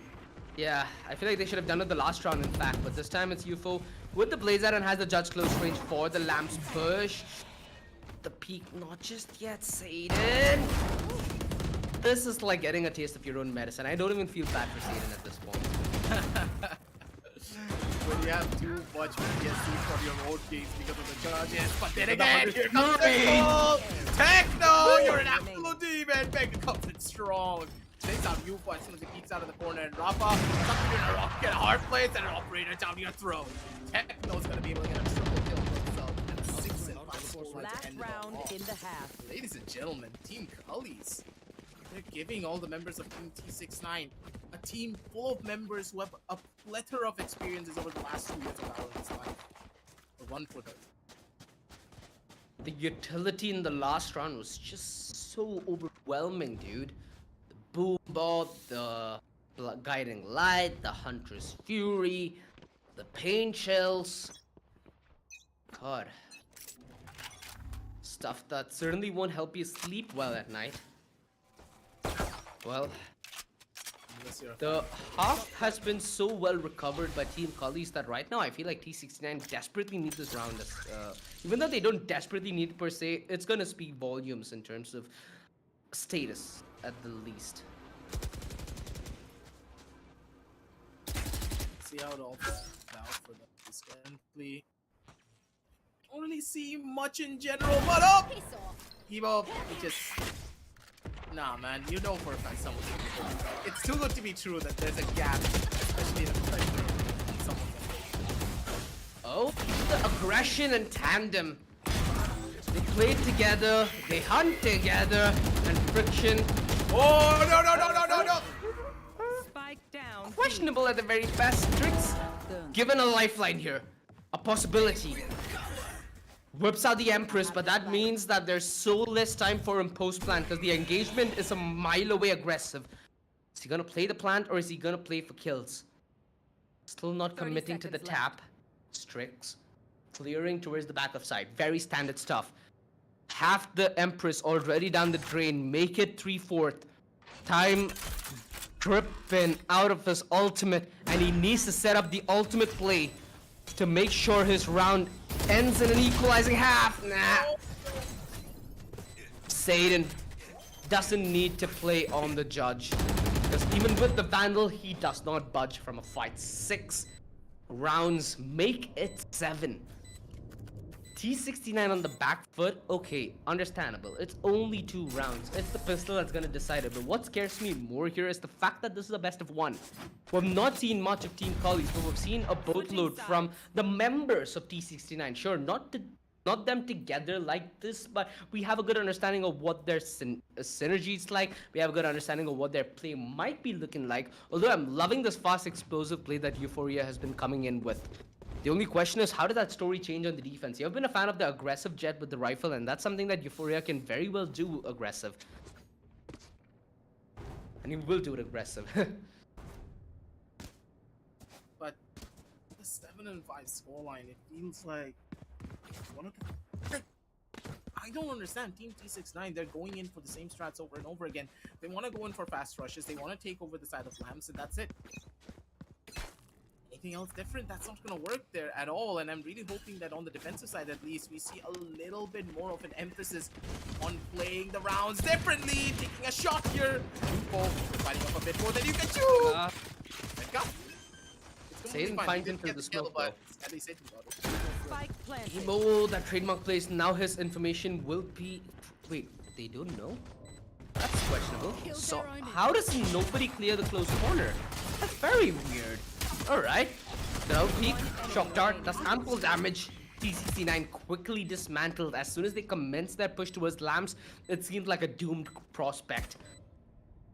Bait it out on the aggressive stance. The overgo's gonna heal them. Strix could get the first cool. Does not have any soul orb, so it's gonna be hard for him to snowball on the back of the success that he finds, which he finds a little bit of. Cool. Satan puts that to a stop though. And he's put a start to a great start in the second half, which is exactly what Team Collies needed. They ended the first half on a high, and they're continuing this momentum train onto the second half. Of course, this is Indian Valorant, right? We've seen on so many occasions that sheriffs completely change the picture. Let's see what happens. I'm gonna leave myself open to new experiences from here on out. Man, I don't understand. Why does no one from in region not pick up a goddamn? I adore the Marshall. It's like probably the most game-changing out of any of the other weapons in this entire plethora of Sorry. And you can see why. Wow. One enemy remaining. Oh, the salt! The salt! It was so... If I'm not mistaken, what, Euphoria's shorty? Yep. Or was it Emo's? I think it had to be Euphoria's. Come on, Strix. Find the redemption for your teammate. Find the frag with the shorty. Enties. Enties. Could have done anything more there. Just death on the butt. That's all done to the wound, but hey, it's completely fine. Nothing to really worry about. Just collect yourselves once again. The ball rolling in your court. Keep on. Yes, for now at least, on this 9-5 scoreline, you still have an opportunity to come on back from all of this if you're able to win out on the Byron. But then again, this Byron win's not going to be easy. At all. Because now you are looking at your opposition having pretty strong weaponry to take all of these fights. Find this one of few maps in this game other than Split where the Spectres can completely be the game changer. I have this. They have the range close down. Emo! No! What are we seeing? What are we seeing? What is he doing? Friction, why? I think we need to hire like another full-time analyst to get like some answers, because that's what's gonna get me good sleep right now. Nothing short of it. Another flash. Just put him out of his misery. That round was questionable at the very best, and so is this hold. Look at the HP on Son. Standing ahead. Recon. Destroyed. And now the close play from Rafa. They don't know about this. So the cloud burst, and he's not able to make the play. Are they gonna stick? Oh, you fool. Very ambitious, but not gonna work against the 1v3. 10-5. A small but sudden halt Oh no. to this You didn't T69 actually dream need to now. show that. I literally wanted to say just delete the bot. Ouch. Ah, that hurts. Man. Knowing that does not show up with highlights. I'm just wondering what the comms are like. I so desperately want to hear the comms of T69 and that around it. It'd be darn funny, I'd say. Well, this push, something that T69 love to do a lot. No, the dog. I think he What the broke dog his doing, mouse bro? after that. He would have probably broken his mouse. I wouldn't have blamed him. The judge. Are we gonna see it? I think the pencil has just been broken all of it for some people. The last possible second on the boom bot. Imagine. Oh my god, Vedka. That is. I'm not sure what kind of sport there is in the Olympics, but that needs to be one of them. Aerial acrobatic archery, because that's what he looked to do. Hey, you got the perfect shot out of it as well. 11-5, ladies and gentlemen. One by one. Just keeps on dropping. Here we were sitting and, thinking that T69 are gonna have an easy day. Lol, get cast cursed. Wow. One away from one away from hitting match point. Can you imagine that now? Team Collies, this is where they need to hold it together. They've come so close. Oh, how wasn't that a collat? That was a collab. Oh, it did damage here. 6 HP. As he goes 999. The flash through the smoke and the push. They commit the Hunter's Fury. That might aid Emo just a little bit, but he's been having a very miserable game. Timing and luck just isn't on his side. Friction still has the paranoia and could prime it for the push. They're grouping together to some extent. The man disadvantage is gonna make this hella harder, and Strix with the Empress. He needs to go in like a queen and just dominate these fights. Satan, like the demon from hell, is causing problems. And T69 down the verge of losing this best of one. We wanted an upset. We wanted a close matchup, and we get it. Match and map point for Team Collies. This is so different from my first matchup, man. I don't even need my second meal for the day. I'm happy, I'm satisfied, I'm filled with this extravaganza that we've gotten to witness. It's just going through hell and back every single goddamn. Ladies and gentlemen, I honestly don't know what else to say towards this map. Because the way that they've been playing, it doesn't look like them, it doesn't feel like them. And now I think that we're gonna tell them goodbye. Oh no! Oh, he whiffed though. Venka. What's the result at the end of the day? Completely fine! Friction though! He's being the game changer here! Trying to be the game changer, but at the end of the day, just last they one froze on remaining. his hands. Evo. You want to play? Let's It's his play. redemption arc. Will he be able to do it? Just one. He does fight it. He's looking for the other one, but instead, Oh. the charge from the hands of Sean's gonna be the thing that sends him back. And ladies and gentlemen, that's gonna be the end of it all. D69, they take an early exit out of qualifiers one. That was unexpected, to say the very least. Aggressive. Now, I might have been out of Valorant for like, what, 2 weeks max, and so much has changed. Like, did I miss something big? Did like Thanos snap and suddenly everybody's different instead of vanishing? Like, I'm confused right now. T69 just looking questionable, and this is the essence of a best of one, right? It's all risk or reward. If you're the underdogs, don't think that you're out of it just yet. You have the chance to ride the dark horse momentum wave that I feel everybody has gotten a surge of here in the Challenger series. That's for certain. It's gonna be a problem, but then again, let's try to see what kind of mistakes they really did make as we head on towards highlights.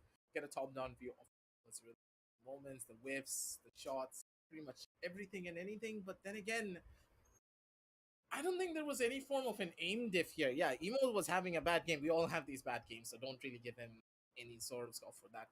Like, we missed shots. It's completely fine. But the main issue here was that, Look at look, that. the From that to start losing of the Team game. T69, yeah, the start of Team T69 was incredible. I think that overconfidence is the thing that got to them. They became way too confident, thinking that, oh, we're gonna win all of this. There's absolutely nothing that's gonna happen to us. We'll be fine. And then Ah, men goes like, disgusting. oh my Red Bull. That's very crisp. Crisp. We miss you here, buddy. But in all honesty, this could have been such a different result for T69. In some of these situations, like this one, they managed to play it right? With Venka not able to pull out that showstopper, yeah, cool. They win rounds like that. But you also have to understand that with how the attack went, T69, like you said, with a very one-dimensional game plan that is essentially just W, right? I'm not talking W in terms of win. I'm talking W in terms of the key on your keyboard. That's all that they pressed on their way in towards the A side, and most of the times even in towards the B side. They were relying on things like timing and situations to pan out in their favor, which, sure, works from time to time, but they're not reliable measurements for you to win games and then series is over, which is exactly what you need if you want to be champion here at the Challenger Series. So, uh, a heartbreaking defeat. And this There we go. and a heartbreaking whiff as well. Everything that could have gone wrong in this round happened. Went wrong. whatsoever. Like But this then again, one, imagine, dude, friction. I understand that as a controller, it's your due diligence to give you cover for your team, but there's a fine line between when you need to take out utility and even if you do, and when you need to fight. And those are things that can't be judged by the circumstances around your teammate. That's judged around your circumstance, whether you're going to be in a smoke where there might be two people facing you with a gun, or you're going to be back in your own safe back lines and delivering that cover. So small plays, small calls, and instincts is what I think set this game apart. And to a good bit of it, you have to give it to Team Cullies and Team T69. Both teams founded on the philosophy of friendship and, flowers rule them all. Sometimes it works, sometimes it doesn't. And sadly for T69, these are the displays where it doesn't. It doesn't look that great, but again, doesn't change what the team stands for, doesn't change what the team has accomplished in the past year, and doesn't stop what the team could accomplish in the year coming. Well, a lot has been accomplished and there's still another matchup, so do not go anywhere, ladies and gentlemen. A huge shout out to our sponsors who made this entire tournament possible. You have LG Ultragear coming in with their best monitors, one of their best monitors, which is the 144 hertz esports monitor. The 24G and 600 is available on a discount, so do head on down to the description below. Use code UG999 to get yourself 999 rupees discount. It's gonna be hopefully the same hype that we have reserved on game 3, ladies and gentlemen. So don't go anywhere. Grab your popcorn, grab your Red Bull. We'll be right here at the Esports Club waiting for you.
And welcome back, ladies and gentlemen, to the LG Ultragear presents the Esports Cup Challenger Series powered by ZOTAC Gaming.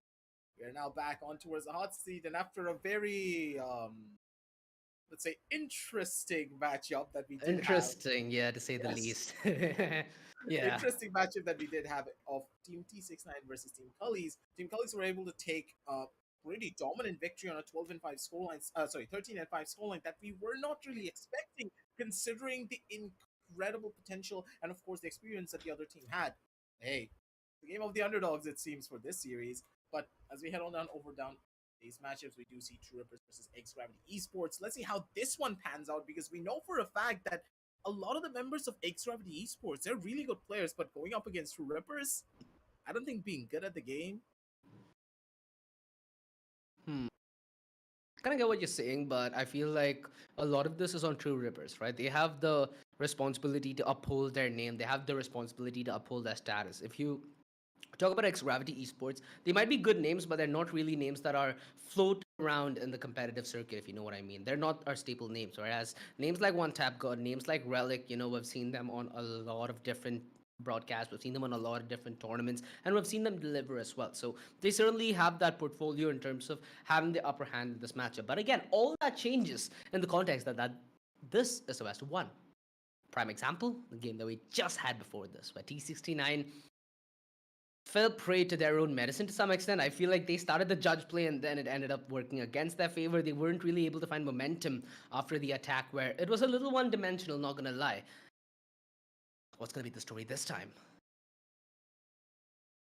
Just have to wait and see how for them. But Yeah. then again, in this current meta and in this current situation, I do believe that True Rippers have a little bit more of that leeway of being like, hey, we're just a better team when it comes to the experience. And I do believe that experience will play a massive part throughout this entire tournament.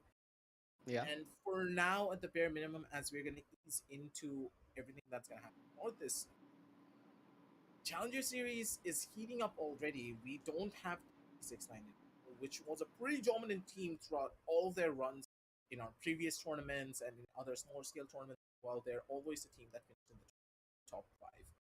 Now Yeah. that's not going to be the case anymore. they're out.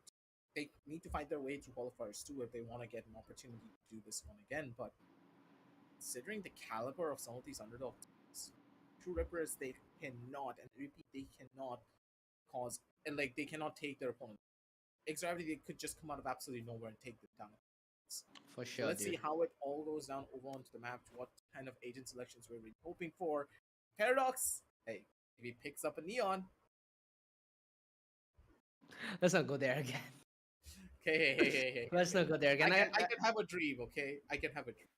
Okay, I'll let you have the dream, but here's the reality. It's not going to be Bind anymore, it's going to be Icebox. So that's the difference that we all were waiting for. And I feel like on a map like Icebox, Neon isn't really that viable. Well, you can love to hate me here, but especially in terms of the duelist, I feel like the Jet, again, staple on a map like Icebox. You have a lot of verticality to play with. You have that operator yet again that can come in clutch. You have the Blade Storm that allows you to be more mobile. You have that discussion between whether you have that Rana Raze or do you maybe swap that out for something entirely different. You know, having a double Sentinel really isn't that bad of a thing on a map like Icebox, or even having a single Sentinel, that being in the form of a Sage or a Chamber, and having more presence towards either having more initiators or more controllers. So it opens up the possibilities quite a bit, but I feel like Neon really isn't one of them. Give or take, give or take. I'm just gonna say I'm a sim for Neon primarily because of the plays that I have done. But moving on forward from that one, I am hoping to see maybe that chamber not now. You could be telling me, Okay. oh my god, that's shocking. Why aren't you wanting a chamber here? Primarily because the chamber can do a lot in this map, in particular, but if you don't have that secondary sentinel with you, it doesn't really plan Hmm. out as good as you would hope for. The agent selection is prepped up and ready, ladies and gentlemen. Let's head on down to that. No dilly dally here. And I don't know. Well, I'm Another expecting thing a that Sova. I did not expect was Anise. Okay, so this is what I expect. Sova minimum, Jets a minimum. Uh, what else? I still Viper dig is Viper on this map. Yeah, Viper I guaranteed. feel like it's been a staple um, on Icebox, and a Sage is arguable, right? Like you said, you know, it's between the chamber from finding success occasionally, and you also have the Sage, two very prevalent sentinels that you'll find in a wide open map like this. A Killjoy? I thought a Killjoy is very phased out in this meta.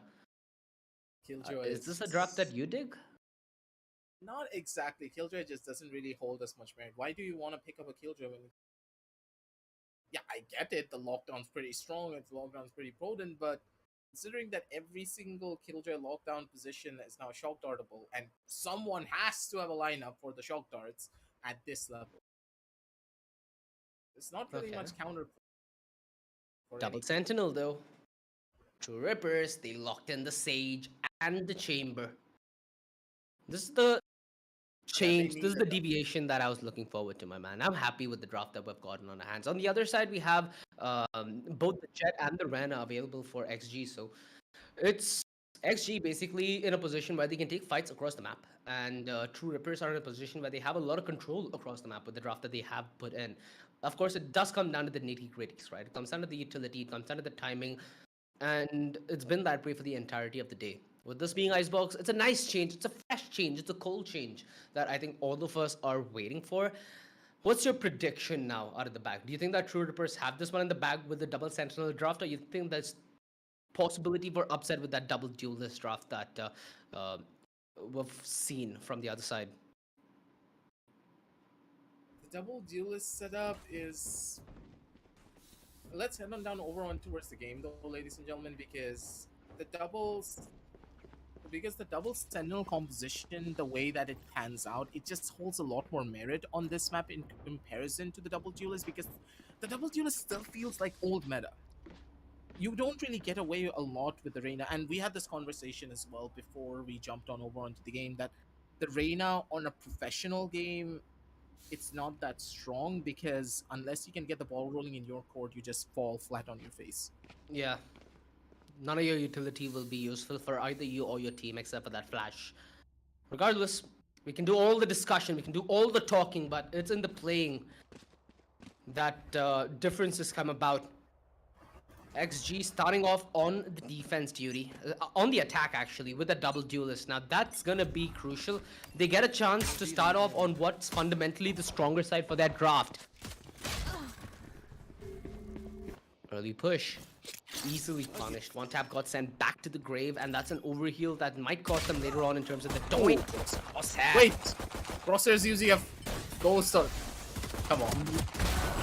Well, that seems to be the change in the chamber meta, and it doesn't seem like DX is gonna stop one bit. The overheal is just far too overwhelming. And it's all reliant now on this backstab, which is two-pronged. Crosshair and Relic. As soon as the element of surprise is up, so is the jig. They should know that there's going to be players pushing from this angle. One player is already holding it. Ganesh from that other corner spots out one of the players, looking to see if he can find something here. Crosshair though playing on dangerous lines. If he misses a bullet, that's going to be costly, but it's Crosshair we're talking about. And this man knows exactly what he needs to do to try and go in for a win. That's going to be one, but Relic nearly got that shot up, but Su just ducks under the bullets. I think he's going to hit his head there. 0-1, and that was a pretty close round. This round going in favor of the side of Team X Gravity, but for how long? Because this eco round could just get turned on its head. Well, at least Su was able to put Relic on the side. Good start, 1-0. Marshall, now you've mentioned that a lot of teams do not want to play this. A lot of duelists especially do not want to play this, considering what a well-rounded package this is, only for being 950 credits. Let's see, One Tap God's able to change the image of this gun so far. Ganesh, quick control towards Pipes as they get control towards Orange and march on towards the B-bomb side. Crosshair, surprisingly not investing in any headhunters and only with the classic is able to yield a kill. Now has a Spectre close range, where this gun slaps! And it slaps with a mark on your face! Oh god, DX! Zoned in towards Orange, beaten to a shade of purple. Wait, was this a flawless Thrifty? Yeah. Without them investing anything. And True Rippers got GX looking like... They essentially now look red like Santa Claus, dude. That was a hard beating for them to have.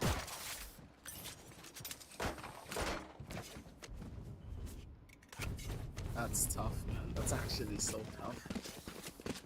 We're losing out on a round like this, completely getting caught off guard.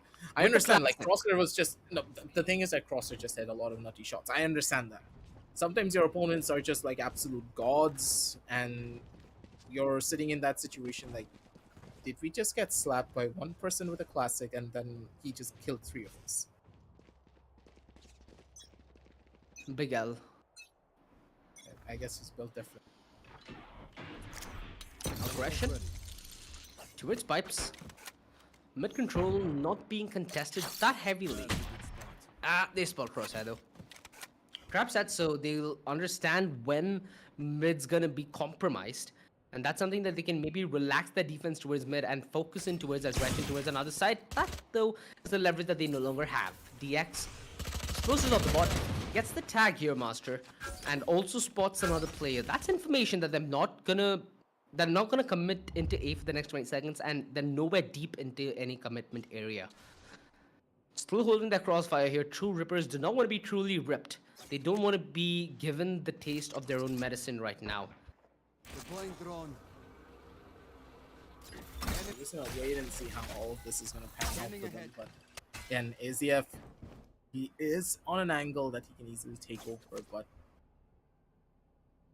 slow and steady wins the race here. XG, they know that it could be dangerous for them, and One Tap God, maybe fighting him a bit more than he can chew. He's gonna be able to dash out, and here comes the backup from the other side. The Sage is gonna be able to find 2, and Crosshair finds the final. With that, a 2-1. A strong start for all the members of True Rippers. Now, that's 2 rounds in consecutive fashion that they won with minimal loss. That's going to help bolster their economy, especially on the defense. That's going to be a game changer. Imagine having a chamber and a jet in your team and the ability to run the double op very proficiently. Also, the tour de force is up on the side of True Rippers. Crosshair will be able to whip that weapon out if needs be, which is going to be crucial in a round like this, right? When you have inferior weaponry, it's always going to be very helpful to get not only the first peak, but with the tour de force, the slow denies any kind of fast trade or fast action on the back of that initial crash.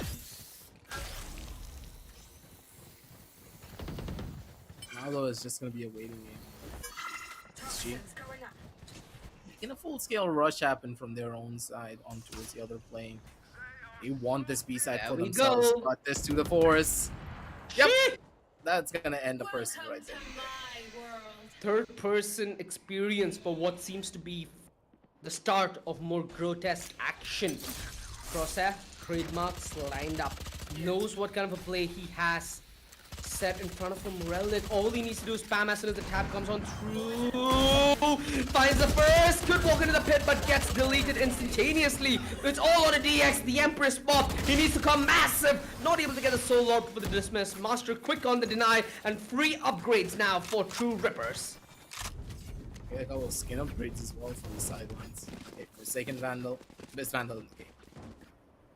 But from the other side on this 3-1 scoreline, we did see the main issue starting to arise as well. They have no info and they're trying to brute force their way into a side. You know for a fact that the Viper is playing on B. You know for a fact that the Viper has endless amounts of utility to throw at you. And you're still trying to enter the B side when one of your members have already died out?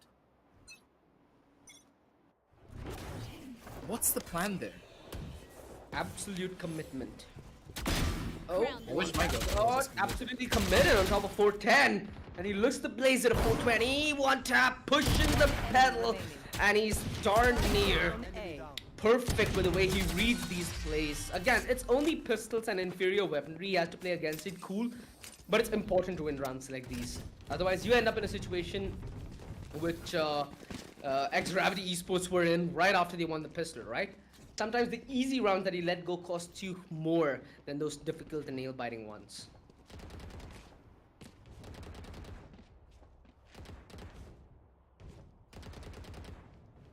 Now though, things are gonna start slowing down a little bit more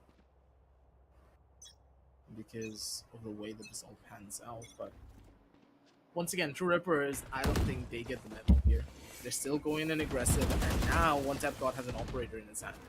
This one operator could just be the make it or break it for them. Angles being held pretty tight. Crosshair. On the other side doing his own thing.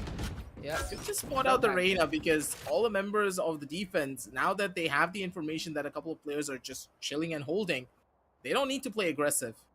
And Crosshair should find a freebie for himself on this side. 3, 2, 1. Oh, DX. Smart. Flirting with death. Scary prospect. Get it up, Crosshair. Yeah, it's a very, very tough situation for Crosshair to play, right? Because he needs to juggle between two angles. Now, the Venom might help him just a little bit. DX still able to get the swing wide across yellow, and that's the opening prize that they've been buying for Team XG. Now, with the advantage. Wait, finish! You didn't see it! Okay. Cool. Relic was instrumental the last time he was put in a situation like that. Cannot make success. 2v5. You better off saying the operator. Player standing. There's the operator simulator. They're gonna get the backstab on the kitchen. They have them. They have him triangle. Ooh! Why are we seeing so many shots that look like collateral but don't really finish the job off? Scary stuff. So like the attackers now they have an operator in their hands. Yeah, of course. All the members of True Rippers, they're no slouchers. They have more than enough money to invest back into that operator and keep on rolling on their court. But then again, not just yet. Not just yet. They need to keep on playing. They need to just keep the ball rolling onto their court. Because for now, at least, we don't really see the usual plays that we expect from the side of True Rippers. They're playing it super aggressive, but now that they've been humbled, they're going to slow down drastically. But then again, look at the operator on towards the other side, Dinesh. He knows that, hey, maybe One Tap God's feeling a little bit spicy. Maybe he's going to go overly aggressive, but no. Instead, we see a very slow and methodical play from the members of True Rippers. They are giving the respect that X-Gravity deserves, and that will reward them massively moving on down the line. Hopefully, at least. As things pan out. Such a slow-paced round. They're relying on this lurk play to yield something or the other. The information quickly denied, and I think either side aware of what the game plan is, right?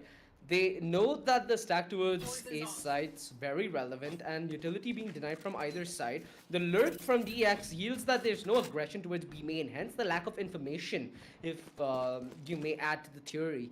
So, There. according to them, there's no information for the side of True Rippers towards main, and that's why they fancy the regression. Well, so be it. How's the commitment looking like? The flash, DX, they're gonna push it. Quickly denied though as Relic finally finds a little bit of ground within the side, but the Hunter's Fury from Master, it buys enough time. 24 seconds, they can't rotate. It's not possible to rotate. You need to commit. You need to commit. But if you commit, you're dead. No time. Just save the guns. Just save the guns. Better. Time to go down though. 10 seconds. Shock down. Bye-bye. Okay. Good night. Bye-bye. Sleep tight. They better save. They better save the op. Cloudburst disposed of, but I don't think he's gonna be given a free passage back. 3 people on the peak and the Sage quick on the chase. Eyes finds the frag. True Rippers, that was a gut-wrenching loss. Sorry, for Galaxy Esports, it's a gut-wrenching loss. They lost the operator. They lost all the guns. It's so hard for them to recoup from this kind of a loss. The scoreline's already choking them hard. This round's all important now. This is gonna be their round to prove that they can be relevant in the first half. Otherwise, you can just hope for a 9-3 curse. Yep. But then at the same time, we do see one step God being on a little bit more of a problematic foot, but then again, it's completely fine and dandy. All 5 members have been spotted. They can easily rotate down over towards this side lane, or it allows Relic the opportunity to go in for a push of his own. He did make some noise, broke the chamber tripwire, basically meaning that the problems are just about to start. Relic, you're flooded with death right here and now. They're gonna take a beat. They're only gonna be the ones to say no, but Relic, Down B. he takes 2 people to the grave with him. Gives them the upper hand here. True Rippers have been very, very good on the retake duty. And they need to do it yet again. DX! Quick to cut the rotation in from Snowman, and they double up. The man advantage quickly swings into the favor of X-Gravity. And it seems like they're gravitating towards yet another win. Crosshair is going to be caught unaware when the backlines folds on him. Is he going to anticipate DX's aggression? I don't think so. Oh, he spots it out. This is his opportunity, and DX nearly paid the price for it. Has the Devour, so he's able to heal back up. Master, hungry for the clutch. He needs to battle with Yellow first, and the back turn. Oh, DX whiffs! This is a costly whiff. He's not even done that much chip damage, and why is everybody suddenly losing their fights? As everybody loses their marbles on the side of Gravity Esports, it's yet again a clutch for True Rippers as they steal this from the jaws of defeat into the sweet, sweet clouds of victory. 6-2. And they grab the operator. This could not be any better than what True Rippers were hoping for. That's a heartbreaking loss right there. Good clutch for Masters, but was this supposed to be A good clutch Oh, now, bro. well, This is not a good clutch. This is just you capitalizing on every whiff that goes your way. just allow him to live in the moment. It's fine. It's not, bro. It's a best of 1. These are expensive rounds. Sounds true. One tap God anticipating the fast Oh, play with dude. the blades and a very, very decisive shot with the operator.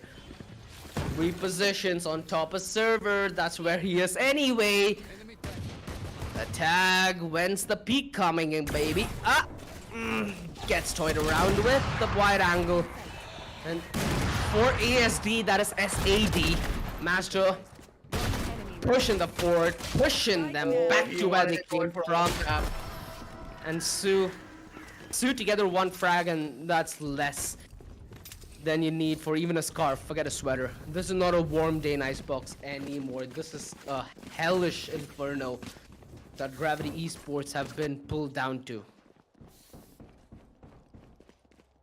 Environment may not say it, but I'm pretty sure all the members of X-Gravity, they're feeling the heat because losing 7 rounds like this, that is not something you want to do, especially on the attacking side of Icebox. Icebox, especially after the recent changes, is a little bit more in the favor of the side of the attack. and the fact that they're running a double duelist composition, they need something at the bare minimum with the composition that they're running, but nothing's working out in their favor. One tap but just got that person initial kill on the face of the Reyna as well, and the Reyna has been a lurker throughout this entire game. Now it's He's not being utilized for the entry, and honestly speaking, OG, yeah. have we seen any form of strategy differentials from any of the members of X Gravity? I've seen the I'm not Reyna sure. on main for the last, what, 5 to 6 rounds? I think it's just the default that's been their go-to strategy. The shot did very well. With the tag, is he gonna dash away? Is he safe? Master is going for it. Close shock dart doesn't do any damage. Cool. Man advantage though. that right? Spotted. Antis, maybe. He's only on 5 HP, dude. One enemy remaining. Yeah, that's Gravity Esports reaching their eventual conclusion. As it's gonna be a tough half for them to swallow. They finally call a timeout, but don't you think this is a little too late? 6 rounds on differential. 2 more rounds and then they have 10 and 2. You really don't want to be in a position, especially when you're in such a rough spot. They're getting worse and worse and worse by the. You know what's even worse? Look at the amount of ultimates on the side of True Rippers. And those are the last round, mind you, so they are 100% gonna use it.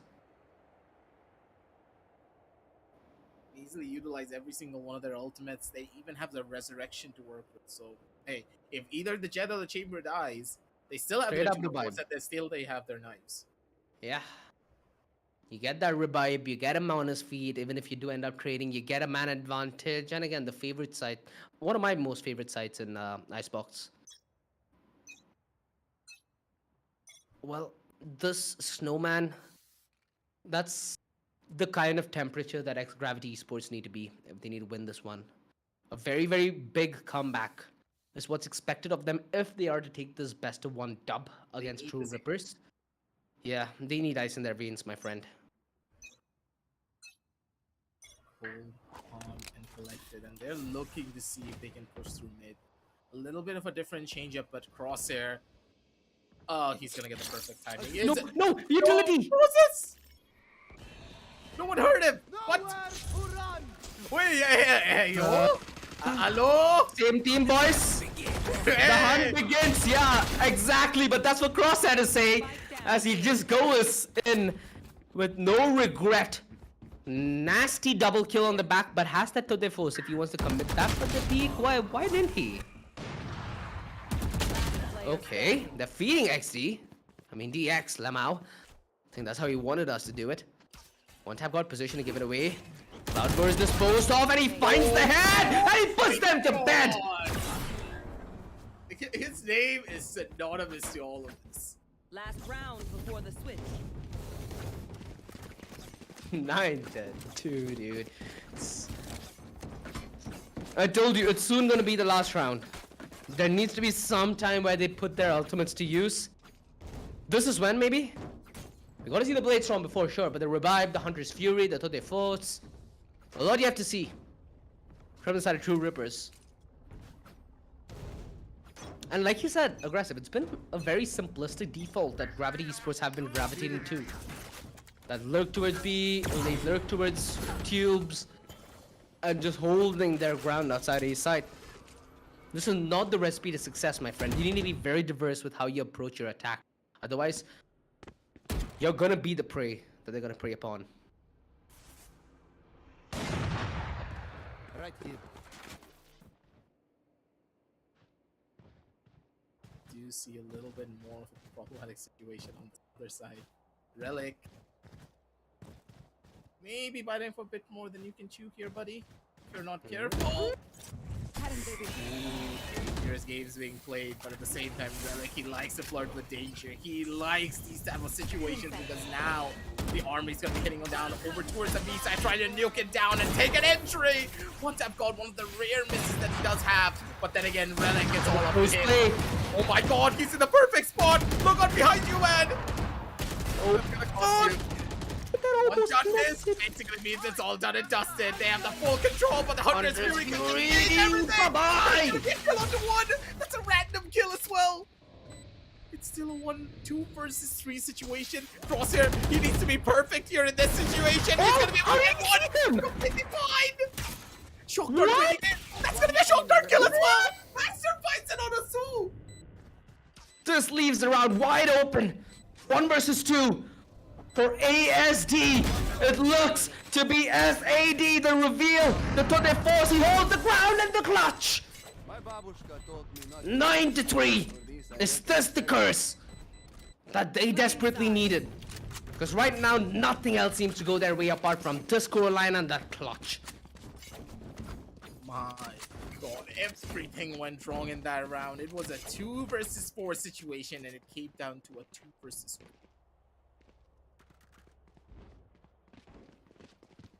Masters could have just played on a back-end corner and there's no way that he would have killed them both. But then again, we don't need to talk about the fact that the clutch wasn't played properly. We need to talk about the fact that the isolation of the 1v1s from ASDF was incredible. Slow jiggle peeking into the corner, he got that first initial kill on the Masters and did not peek knowing that Crosshair has a At this point, I wonder if this is the Challenger series or the Bamboozle series, because at every step along the turn, you never know what's gonna happen. You'd never do. Yeah, Challengers is always stepping up onto the plate. One time it's Crosshair, on the other side it's gonna be ASDF. These Sova and this Chamber have been synonymous throughout this entire game. But then again, we do see the problem starting to arise. Here comes the entry, here comes the frags, and here comes the kills. Ladies and gentlemen, 2 players already spotted out down over towards the other sideline, and Relic, he has the best flank of his entire life. Oh! Ooh! Ooh, one tap god. A little bit too smooth. He's skating around as if he's on ice. You know the meme, right? I'm gonna find out where you live and I'm gonna come for you from, what was that movie? Which movie was that? I'm gonna, yeah, say, I'm gonna search for you, I'm gonna find you, and then I'm gonna get you. Is it, it can't be Mission Impossible. It's one of those series, but regardless, that's like a good visual representation of what it's like. Straight up breaks into your house and, yeah, treats you like you're the guest. Not the pleasant welcome that you'd like, though. Double digits now. That's something that Gravity Esports certainly aren't gonna enjoy. Close range frenzy. We've seen this gun be questionable, but it works on those who are fortunate. And who God shines upon, well, it's classics. And it's classic that True Rippers do this in a clinical fashion. They've been very, very smart with how they're approaching these rounds so far, right? Aggressive. At least that's something that you have to give True Rippers. Most of the rounds where they're gonna try and secure the round without losing much, they stick true to their objective and they don't deviate much from it. They lose maximum of 1 player, and yet again, here I am chewing my scream minced on stream. Player standing. It's like the old curse, right? You just say something and the other happens. It's just... At least True Rippers are gonna win the round now. I can't be wrong there. I believe so. Yeah, they're gonna take it, but a little bit too close for comfort. Soon nearly got that kill on towards the face of Masters, but hey, it's Masters. Even if he whiffs 1 shot, he's not gonna whiff the second. 11-3. This round just building up more and more and more over time. Ladies and gentlemen, believe that True Rippers, they're gonna send Gravity. And also, OG, I searched up what the movie's name was and Christine. Oh, yeah. Isn't there a Taken 2 as well? Ah. Is it normal these days that every movie with a 2 naturally sucks? I think that's primarily because everyone has high expectations, just like first initial movie. Because on the first movie, you don't even know what to expect. But when the second iteration comes in, you have a lot of expectations. And normally, when you have expectations, you set the bar way too high. Just like this. You know, the only thing with the number 2 that's delivered today was game number 2. That was the only thing that was close, and that was the only thing that was fun. This game, a whitewash indeed, but at least a couple of members from XG managed to get a couple of highlight clips, make a couple in place. This might be yet another.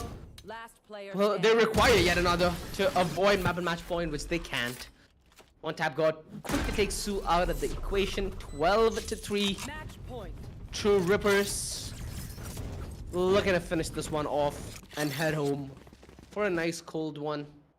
At this point, Gravity Esports looks like they're the cold one. I need a cold one, man. He's currently at this stage. I'm boarded up in my blazer here. Then again, I feel as though all the members of X Gravity, they're feeling the heat as well. Their backs are against the wall. Nowhere to run and absolutely nowhere to hide. Yeah, nowhere to run. That's why you play Neon, right? Well, you can't run from one tap either. That joke was so Yeah, bad that one tap god wanted to delete himself from the server. Well, oh, it's nonetheless a 4 versus 4, and this is something that True Rippers are more than comfortable playing, right? A 4 versus 4, the plant's gifted to them, the side's gifted to them. What? And so is this frag. Relic, he manages to fall back as well. There's very little words that we can use that describe a situation like this.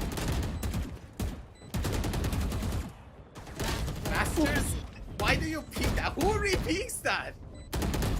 Well, you better hope that you have a 144 hertz out of gear if you do repeat that, because that's what happens if you don't. You get clapped and you get sent out of the Challenger series. That's hard. That's heartbreaking. But True Rippers, it was an expected result walking in to this matchup, and at least for now, ladies and gentlemen, sanity is what continues through today's broadcast. Because sure, we've seen a lot. We've seen 2 whitewashes. We've come very close to a very stellar game, which could have been a comeback, but it was an upset nonetheless.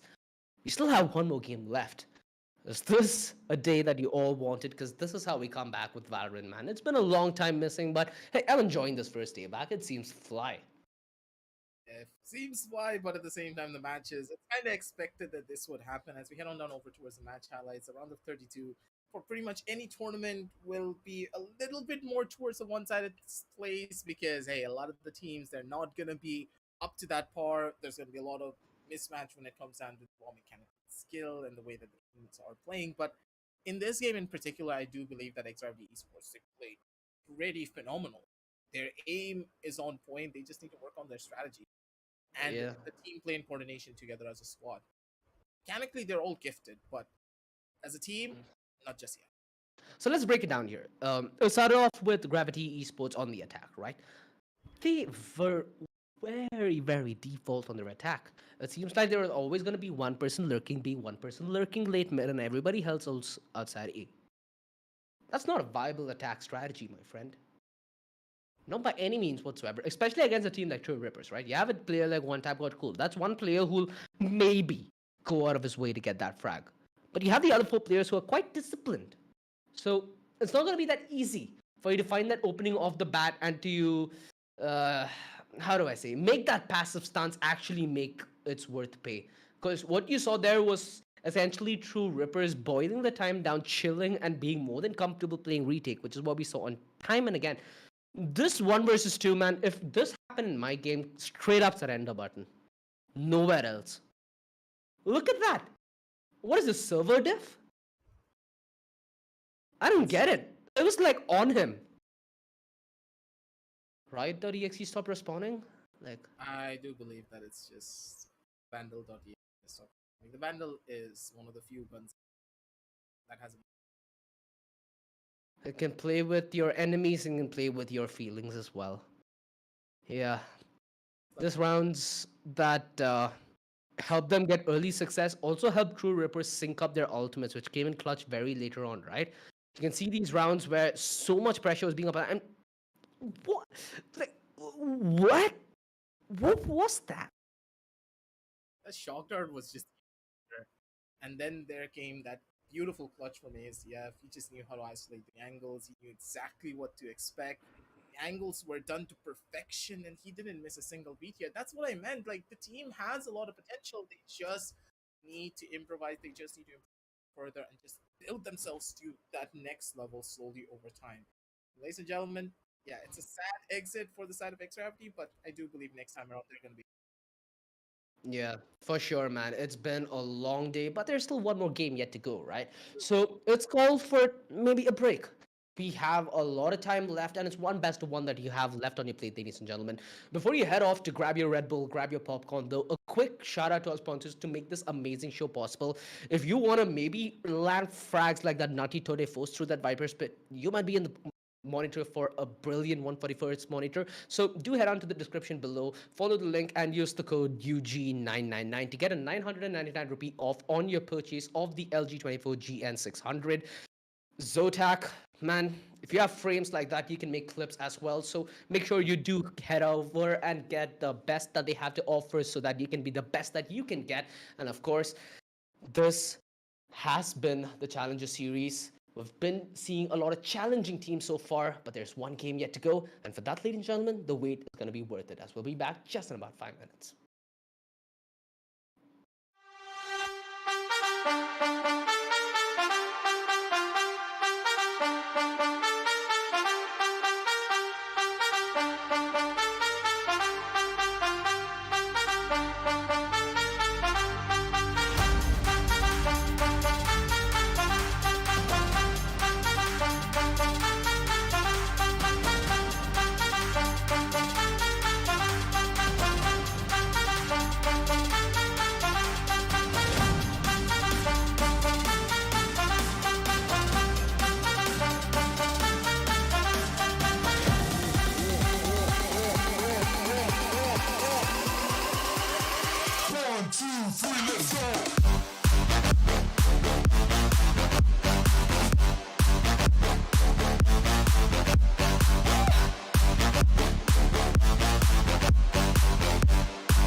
Welcome back, ladies and gentlemen. This has been a brawl of the day, but it's been just the two of us. It's been me and Aggressive, bringing you all the action, bringing you when it matters the most. And we've had a couple of landslides. We've had a good game in game two, and this could be the game changer, right?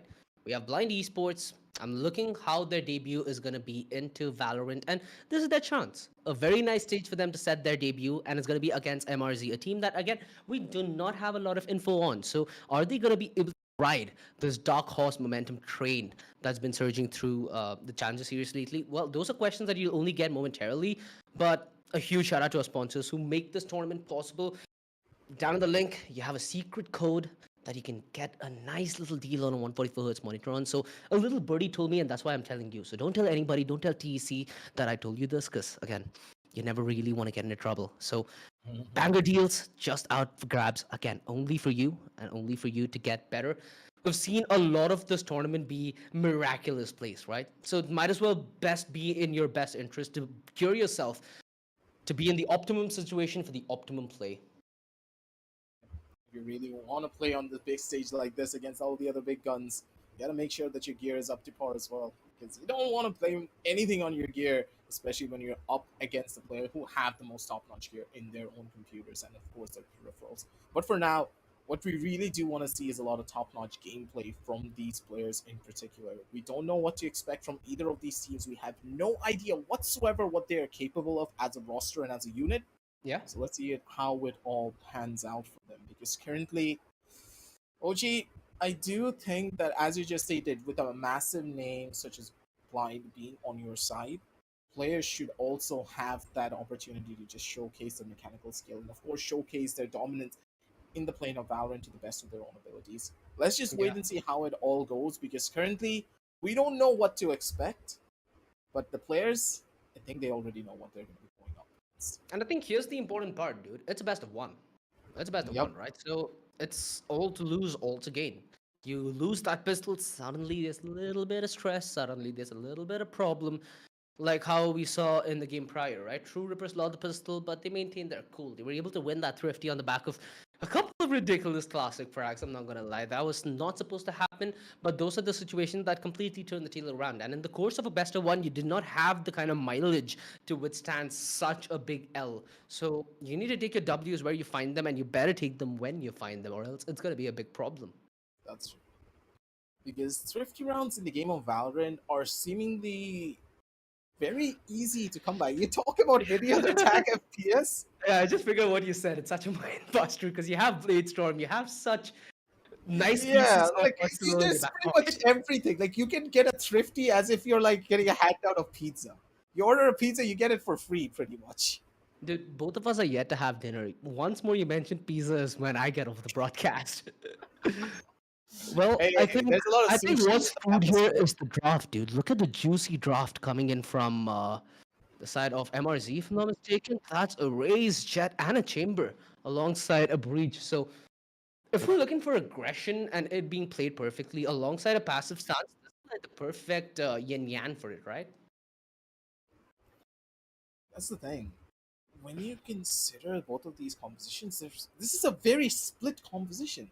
Not Pun split intended. split, but it's a very split heavy composition. You can always play on either one of the sidelines. You can go either B or A. It doesn't really Yeah. matter where you are stuck on.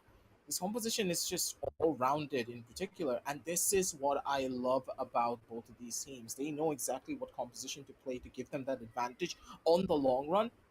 But I'm not going to point out any fingers. I'm not going to say who's going to be the one to take it all away, because currently I do believe that I'm leaning a little bit more towards the side of MRZ. Okay. because of the way that their composition pans out. I don't really personally like blind esports because their composition relies a little bit more on what the old meta was like. Yeah, and I think Neo has been the first chamber of the day that's whipped out the headhunter on the pistol, so that's refreshing to see. Of course, in a map like Split, there's so many long-range avenues that you can make this so feasible in the pistol, right? You have the ADS advantage as well. And with the way the setup looks like from Neo, it's a very, very conservative setup, which allows him to fall back towards screens as soon as he has any pressure on him.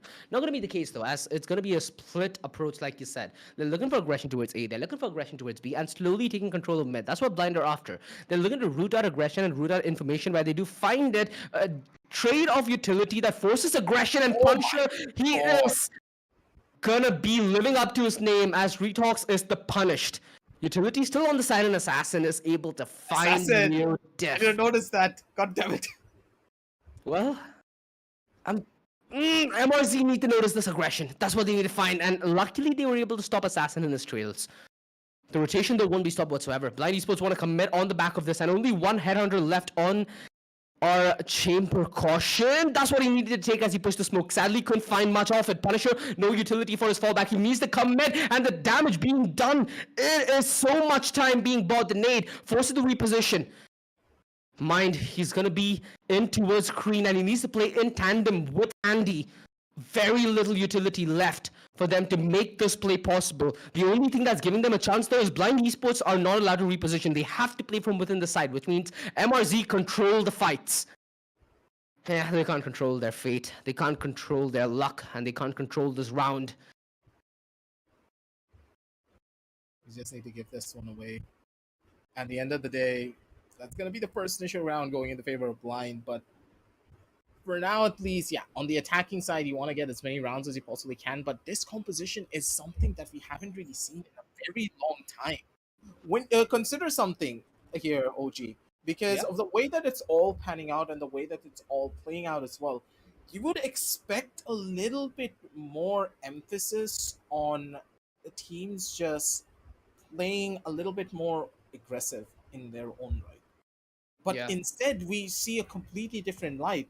We see all the members of MRCZ just rushing into, like not really rushing at all. They're just completely holding down the sides, not really using their utility to get a forward advantage for themselves. Yeah. But on the other side, the composition that should be playing a lot more defensively is the one rushing it instead, and they're just completely bomb rush. They're completely trying to take as many form of advantages as they possibly can, not allowing their opponents to use their utility to just dictate the pace of this engagement. That's what I really love, and that's what's happening on the pistol round, not even on the buy round. Oh no, I don't think Neo spotted the shoulder there of Assassin. The headhunter is lethal, so either side's got to be wary. Aggression towards Heaven. Spotted Mind. I'm not sure what he had in his right mind there to go for the recommitment. Could have might as well just let them come close, have the element of risk rather than throwing away what would be an opportunity. And yeah, it's Blind Esports just playing this one slow. They understand that they're up against lower weaponry, and they do not want to add to the trend of being thrifty victims. Andy close Andy. range with the shorty. The dance ahead of him, and he maintains his composure, but he can only do damage. Punisher finds the frag in the downtime, and Caution tries to keep Caution to his name. The Satchel denies the plan for now and forces the fight. They're able to trade off each other, and Neo coming in the nick of time. So little HP. The backstab. Oh, the ref. Oh no. Corrode is able to take it back. Dude, oh, this though got expensive for Blind Esports. At any moment, you could have seen its way. The frag goes the other way. At the end of the day, it all really does come down to how you finish out the round. And hey, if you're able to get a 2-0, it's fine. But at the same time, how many guns did they do lose on that round? They lost 3 guns. And they have to reinvest. I like the reinvestment though. It forces them to get on something along the lines of a Phantom or a Vandal.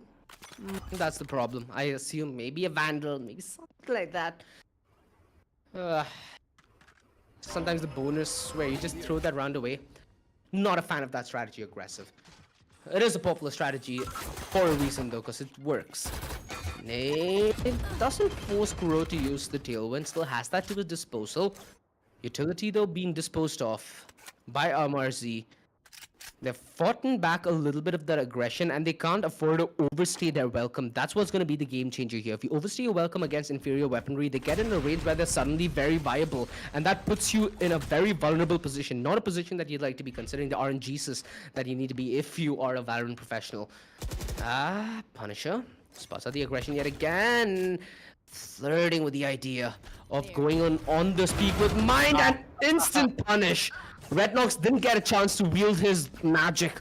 Assassins found the opening towards heaven on the other side, and it leaves this all onto Neo, who's guarding this from the site itself. The Phantom really good to make sure you can make a play like this. They do not deny the trademark, hence they can't deny the play. Vortex with a close range Marshall is betrayed by its accuracy. Neo, a triple on the hold, delivering when everything else around him looked bleak. He was in a position which was so one and done aggressive. He was still able to find answers and even more. After that TP, he was very relevant to how MRZ won this game. I mean, won this round. The game is still far, far away to go. It's not over until the fat lady's saying so. One round is not really something that you should be overly excited for, because you gotta remember that the buys from the side of White were very, very underwhelming. Inferior. Yeah, for sure. They didn't reinvest. Like, I understand that players don't want to reinvest, they want to play for the bonus, but what's the use of playing for a bonus in rounds like this? It really doesn't showcase much. Now, this could go badly for the backstab. Caution. Dash it. Do it. Do it. I know you want to. Oh, he's dead. Good night. Bye-bye. Sleep tight. Oh, he found it. What? What the hell? Is this like Power Rangers SPD? There's explosions all around and suddenly you find bodies on the floor. Nah, man. Look at that. Look at. No, the judge just... What was that kill? You just don't find this out of absolutely nowhere.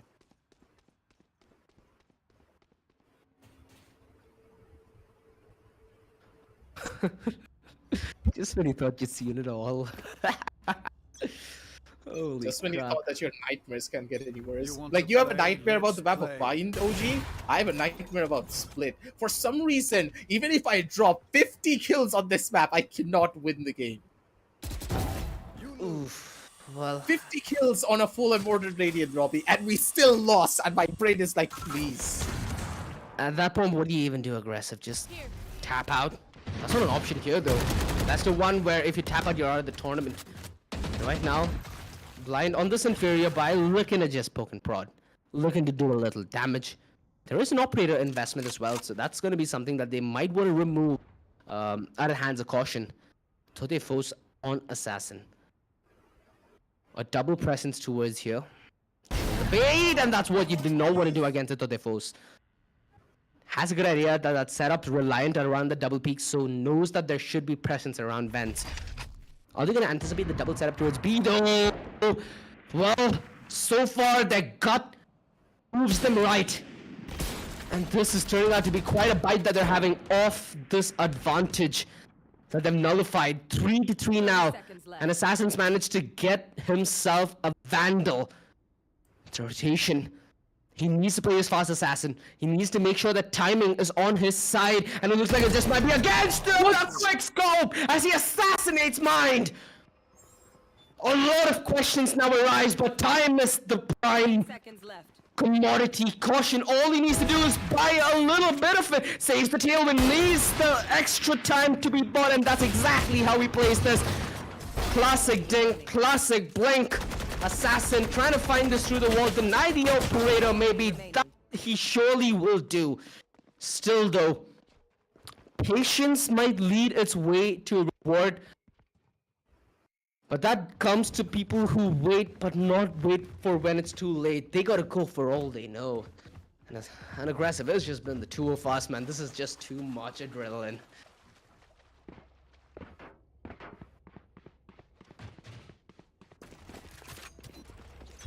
This is surprising. I have never heard of these players, but they're playing so phenomenally. Their aim and the way that they take these fights are absolutely incredible. A little bit of a whiff though on the boom bot, but it's completely fine. Hey, it's a boom bot. They're allowed to whiff from time to time. A lot of damage is being done though. That's the key aspect here. Yep. A lot of presence being shown towards mid by Blind, and that's firmly acknowledged by MRZ. They're not contesting it head on just as of yet. The utility delayed it, and now they are more than comfortable giving up control of vents, considering the angle that Caution's holding. It buys them a little bit of buffer, and with the rotation of the chamber, that buys them a little room to breathe, which they have. And so has Blind Esports, because they've relinquished control of mid now. Cool. They've headed back towards this A main position. Are they aware of Caution? Because that's what they need to be. They need to have Caution right now. An operator, you really don't get a second chance to live. They have the revive though, so that's exactly what they're looking. The showstopper Rift has the dash back away to safety, and Neo trying to play this one counter aggressive, not able to find success. Caution doesn't have the tailwind anymore, but he finds luck through the smoke. Can't translate luck onto the close lane peak, and quickly a flurry of frags go the way of Blind. 2 versus 4. The aggression from Mind, perfectly timed, has the rolling thunder, and this could be the game changer. Let's go! Are we gonna find the clutch? No dash back for you, Corday. Mind knows that there's an angle close that's being held. Reload has the luxury of it, the flash and the peek. He denies the plant. This could be the clutch. Oh my god, Mind! The quad kill to secure it. What a play! What a play and what a game. Already, it's just 4-2, G. Just 4-2, and this is how incredible the clutches are. Mind, he played that angle so beautifully. The movement on point, the way he isolated the first initial fight just by throwing out the flash. He didn't go in for a peek. He didn't go in for the swing. He first of all noticed which player was where, and then went in for the fight. Flashed out, immediately knows for a fact he's going to get swung on, ran backwards over towards the corner, and then went in for a wide swing while using the angle advantage to his own favor. Beautiful mechanics being showcased by both of these teams, but at the end of the day, it's those individual performances that are absolutely astounding. With the rolling thunder, Mind is the roaring thunder, and Caution lays waste to it in the wind, and that's what's causing their downfall. A lot of frags going the way of Blind based off of Sheriffs. A 1 versus 3. Heroics required yet again. And it's Neo on the tour de force. The ultimate out for the ultimate play yet again. Close, he hears the footsteps. He knows what kind of play lies ahead of him. Fall back from CT, recognized as well. Does not go for the spam. Smart play, holds the element of surprise. Information now should be going, knows the TP should be towards main. Now this is pretty one-dimensional. He knows that it's a try setup and they're going to try playing off each other, and he needed to find that first frag. A little bit of movement causes the inaccuracy. Corday not making his position a secret with that gunshot. The headhunter fails to connect. And Blind Esports playing on the back of each other, but you never really want to peek or throw their foes like that. A quick frag could easily go the other way without you knowing it. At the end of the day, at least they were able to find it all. They completely changed their own fates. 4-3, and the attackers, they are going in for a close fight. And OG, I believe our last game of the day could be the closest one in the day as well. How fitting. How fitting of a day one matchup. To end at least day one. We're heading close towards the equalizer now. Blind Esports fighting tooth and nail on their attack duty. And Caution's been able to very thoroughly clear out A main, which means that there's going to be defense bolstered up towards both mid and towards B. And this mid fight's the more crucial one. It's been given to Blind Esports on multiple occasions, and it could be worked as a reverse mind game, right? MRZ are like, come at me, bruh. They have the judge close range from Punisher. The nade deters them from the peak, allows them only to take either control of vents or mid. Keep it temporarily, that is. A slow and calm rotation back towards the B side, where the storm is just about to hit. And this is a stack committed by MRZ. Blind Esports need to come out guns blazing if they are to take the W. The utility climbed the wrong way, and Andy, caught between a rock and a hard place, needed to make his mind fast. Mind needs to come up big with his plays. He's not able to convert it. And Punisher with his judge cannot contribute to that kind of a fight at range. Spike planted. Oh my god. That should be a Caution's like- screensaver. Yeah, that should be a screensaver. Players this is how you should know that, okay, whenever I go on to split heaven, I'm doomed. I will never peek this angle ever again. Oh, it feels as though these teams know each other quite well. Well, I'm loving it, dude. I might not know many of these players, but I'm loving this matchup. You get the full package. You get clutches, you get nice plays, you get teamwork, you get coordination, you get whiffs. What else could you ask from a match of Valorant? It's a lot to take in. But for now, at least, things are slowing down. Things are being a little bit more on the simpler side, but I think I spoke a little bit too soon. Caution! I have a feeling that he could get the best play of his life! Oh god! That is so PTSD inducing. What did we just see? A horror game. A slaughter? I think would be more apt. Oh. They have all the angles. They have them surrounded inside of the site, so they don't have to worry about pretty much anything. But that's the thing here. You need to break the crossfires now. Yeah, they need to go in for a double-sided pincer. Only one person has a gun in their hands, and that is Caution. Enough utility to make it work. Oh no, But the wrong peak was angle. a little bit too early. Yep. Assassin's gonna send them all backward. Oh! Standing. Nice tap. Nothing much out of it though. As the Sage throws a wrench in the works of the retake, a 5-4. The lead on Blind Esports' side. I think this is where MRZ need to take one timeout and just sort things out before they head to the second half. It'd be good to have hopefully another round or two.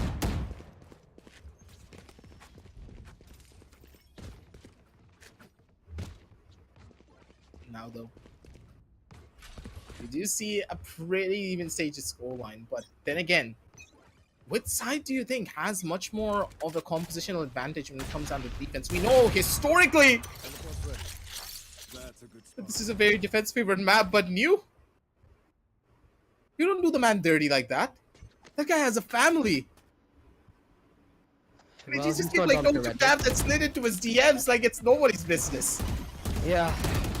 Pushes from Punisher, and mine's been punished, and they fall back. That gives enough room for Blind Esports to regain control of B main and find that revive. Okay. What do they do from here on out? Because they've still not gotten control of B main, right? Rolling Thunder, and maybe allows them to play the aggressive stance here. Neo should be put back. He's gonna have fun. Rentix, the time's being bought so well though by MRZ.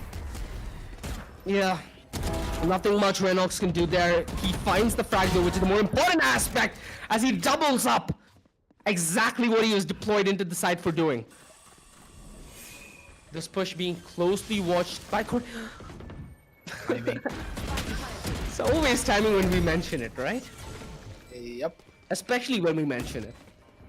Hey, timing has been the worst thing for me in my games. I hold an angle for a solid 40 seconds. I look away from it because someone else is pushing from vents. Suddenly the guy on A main peeks out and kills me. And then I'm like, Bruh. 40 seconds, right? 40 seconds.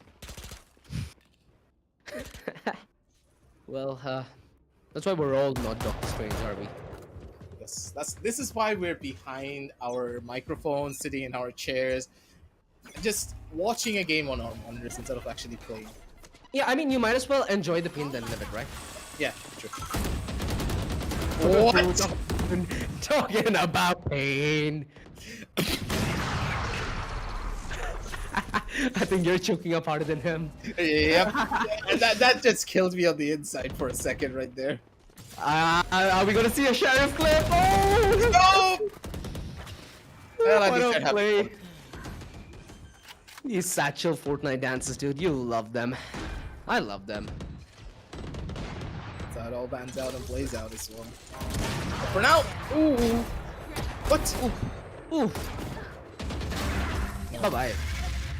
Nice try. At least they had some fun there. I mean, it's fun for you. Last Though. round in the half. Imagine putting yourself in the shoes of MRC. That's not fun whatsoever.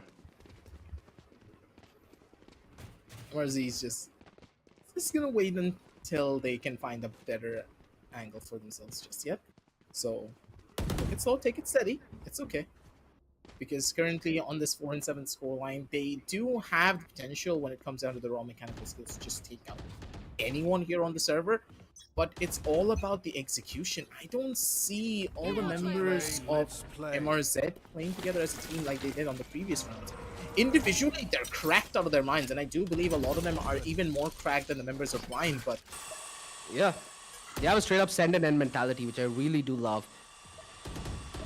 They've managed to make miracle plays before, but like we've highlighted in the game where it was 13-0, it's not miracle plays that win you games. It's about winning those small rounds that help you get points, that help you contest, that help you be in a position where you make a difference.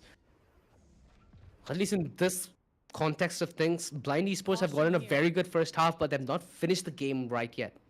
They still need to finish this game out, and that's something that's gonna require them to have that fortitude. Finish off what they started. What's their plan? They've not exploited this Vent's aggression once aggressive. They're waiting to see what they can get away with for now. Assassin, though. Oh, the timing. Oh, wait, no. What am I saying? My brain just shut down for a couple of seconds after what happened. I understand you, dude. We've been having a lot of these... Like I said, this is the Bamboozle series, right? This is no longer the Challenger series, and it's just day one.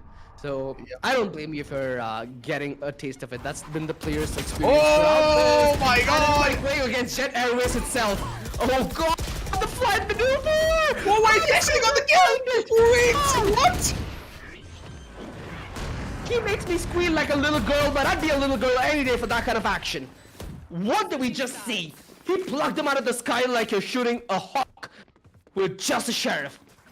Now look at this, ladies and gentlemen. I might not be the National Geography channel, but that should be banned by everything, because that's not only a harm to players, but that's a harm to wildlife. That's a harm to everything that breathes. That's harm to mental health right there. What was that?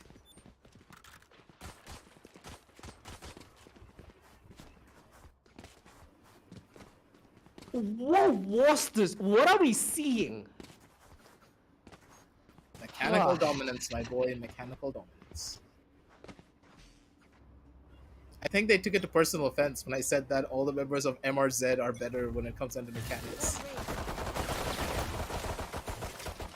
Okay, now. Second half, new MRZ. Okay? That's the mindset that not only they should go by, but we should go by. This could turn around, and it's all reliant on this pistol start. Caution has a tailwind. Okay, abrupt play towards... Oh, that was... Spin. Smart play, caught Assassin off guard, but it still has Corday in a tough situation, which might easily navigate. Wrench still throws a wrenches into that work, and he's the headhunter on the other side. Mind left with it all to do. It's too late to try. What an absolutely gut-wrenching play. Now this... How is Wrench even allowed to be in that kind of a position when they're trying to plan the spike? They didn't clear out all the angles properly. Again, it's the lack of discipline. They need discipline for rounds like this, and one small mistake will cost them pretty much everything. One player just literally and, you know, figuratively threw a wrench into their plans. So for now, it's a 4-9. It's not the end of the world per se, but MRZ, they need to work through a lot of different problems, and if he got that kill and if he got that rifle, that would have been game-changing.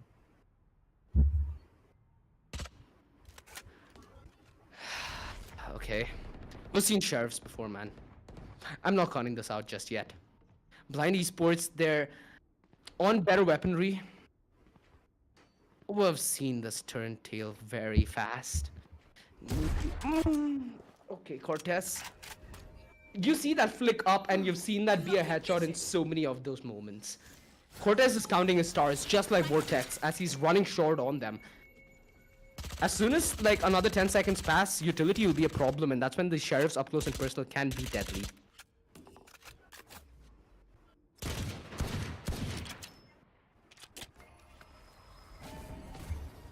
For now, though, we do see Assassin being in the perfect spot, but no!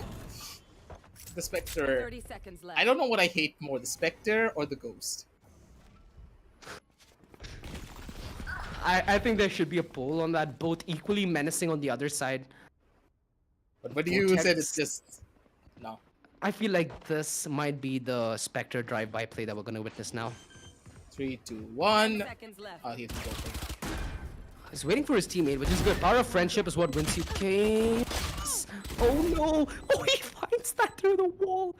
Mind is coming in with meditation. the... No, meditation didn't work. He got backstabbed. The prey gets preyed on 6 HP, and Andy needs to land 2 1 tap switch. Ah, yes, you got the drive by you wanted.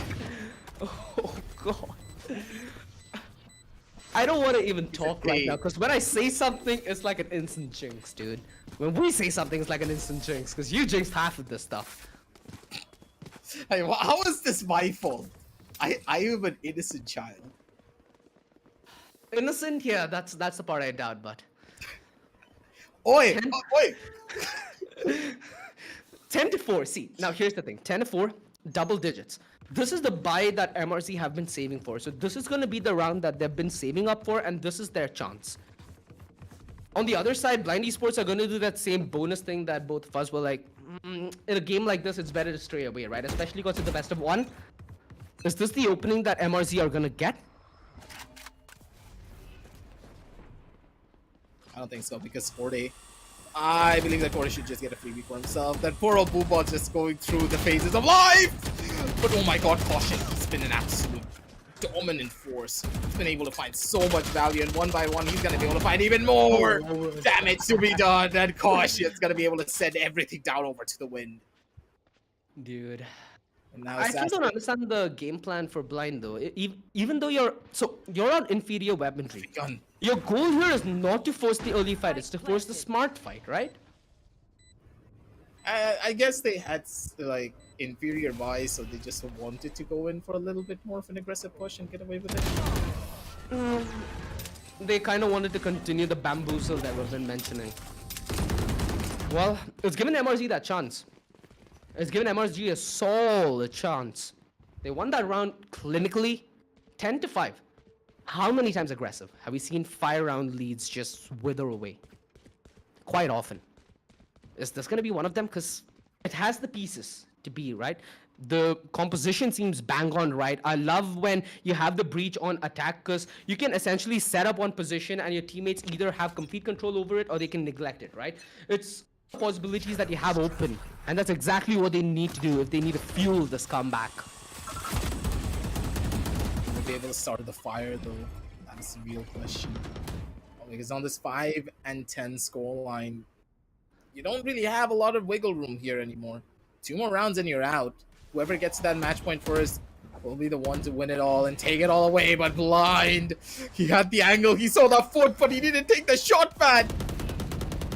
It's going to be perfectly timed aggression. It's going to be what he's relying on, and communication. Vortex needs to be an assertive man on the mic right now. This mid aggression hasn't yet paid fruits for MRZ, and Wrench, he was just holding the off angle there.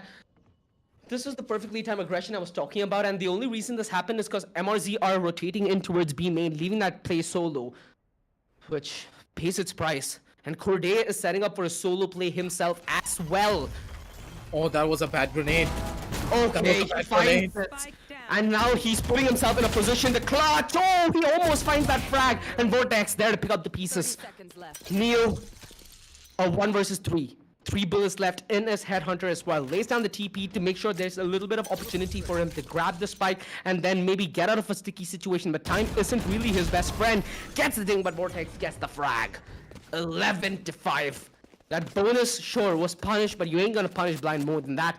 They look to be in firm control of this round, except for that start, right? Wrench, a questionable off angle that he opted to play in. You never really want to give away a shoulder right up against an angle which is spammable, because you're essentially just gonna be traced through the wall and dealt with in a moment.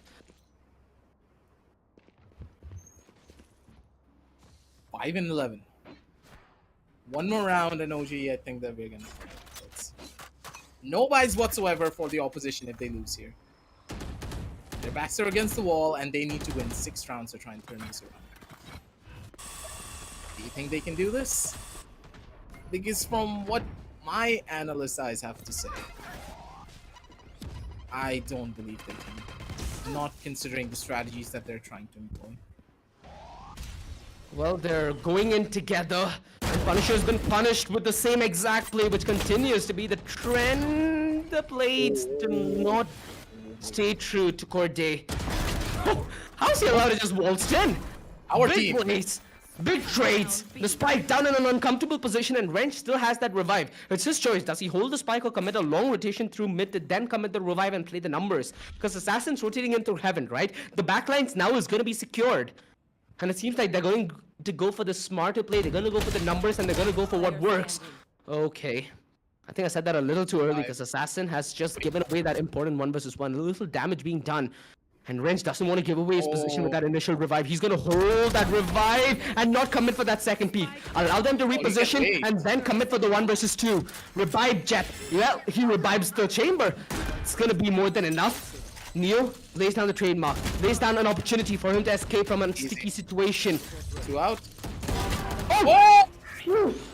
He did light up for him. My Oh god. I almost threw my teddy bear right across the door. Whew. Whew. Okay. 5 and 12, ladies and gentlemen. Why is it getting so close, dude?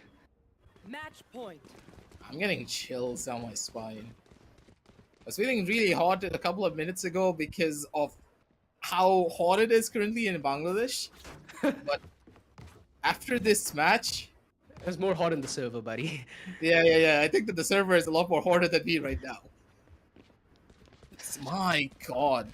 Both of these teams, they have the mechanical dominance to go up against one another, but one team just plays the team game even better. You want to play? Isolation for the Let's play. 1v1s, the way that they're taking these engagements, slow, steady fights. No one's overcommitting for a lot of these engagements, but at the end of the day, it's just these small advantages that just changes everything. Look at Caution. He played that beautifully to get that shot onto Wrench. Off your feet! And he handed him a haircut. The rolling thunder in towards the B side. Everybody from blind manages to dodge it and play passively. Assassin's frag here is crucial because with that slow on the Tote force, it denies this aggression to be any faster. Luckily, it's only gonna be Rantox. It's only gonna be Punisher who's already found his way underneath. Everybody else entering in through main with the judge. He's very lethal. Rantox punished, and now Tote force up close and personal. Assassin finds the close range frag. 3v3. Blind Esports having to play against this Astral Divide. He misses a crucial shot there, Neo. No rolling thunder, and Andy having to push the smoke, has only the Bulldog, and this is a game of dance and What? death. Wait, they can do it from the other side! Allowed to push, and he's deterred by the fault wire. Mind can't make much out of it. The hero who got his team the clutch is not able to make the play in the almost crucial round 30-5. My chest is just setting in, bro. All of us need a breather, and Blind Esports, kudos to them in this victory. Whew, that was a hard-fought fight. MRZ, though.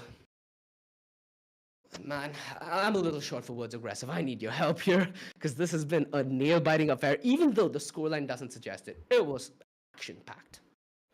That is for certain. Let's head on down over towards the match highlights, because I think that we need a little bit of a breather and a reminder about exactly what happened throughout this entire game, because I personally believe that, hey, Blind, they were going to have a hard time considering the composition that they were running, but I was proven wrong. That Astra just played a phenomenal game. The Astral Divide over down to the way usage of the gravity wells, the nebulas.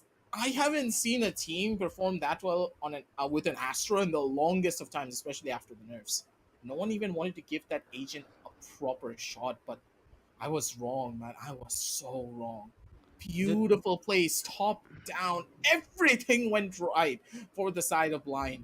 As soon as they went in for an execution, shots were being done perfectly. Caution was being a menace throughout this entire game with a judge in his hands, just getting shot after shot. Getting plays like this does not happen that often. Punisher come in and strong with the showstoppers every single time for the first 5 rounds. And then Dude, everything went down on a landslide. regardless how hard Blind Esports won those game, I still have to give it to MRZ. They put on a show. They fought a very hard fight. And that's exactly what you need to do in a best of one like this, right? Look at these Look plays, at dude. mine. Like, this clutch is like the pinnacle, I think, of the entire tournament already. Flash, textbook, peak, 1v2, knows what to do, doesn't pull out utility, and doesn't overthink this, goes on the gunfight. Easier said than done, right? But most often than not, those are the plays that a lot of times punishes you. It's good that MRZ did not rely on plays like that. They tried to rely on team play, which is something that's evident given how the frags went to the favor of Blind, right? You see in a moment's notice that 3 to 4 frags go the other way, and that's trademark of teamwork not working, though. At least you still have that teamwork. Something for them to work on and something for them to take home from the Challenger Series. It just goes to show that, hey, you can never ever count your opponents out until it's the last couple of seconds. And Blind, initially, I counted them out just because of their composition, being like, hey, who plays an Astra in this current meta? No one, right? But Blind proved, Blind has completely proven to us that, hey, it's not the agent, it's the player.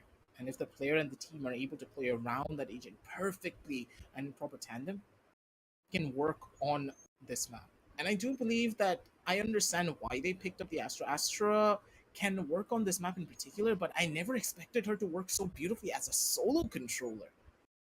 That's the thing. And look at this last round. This defuse was impeccable. They couldn't do anything about it.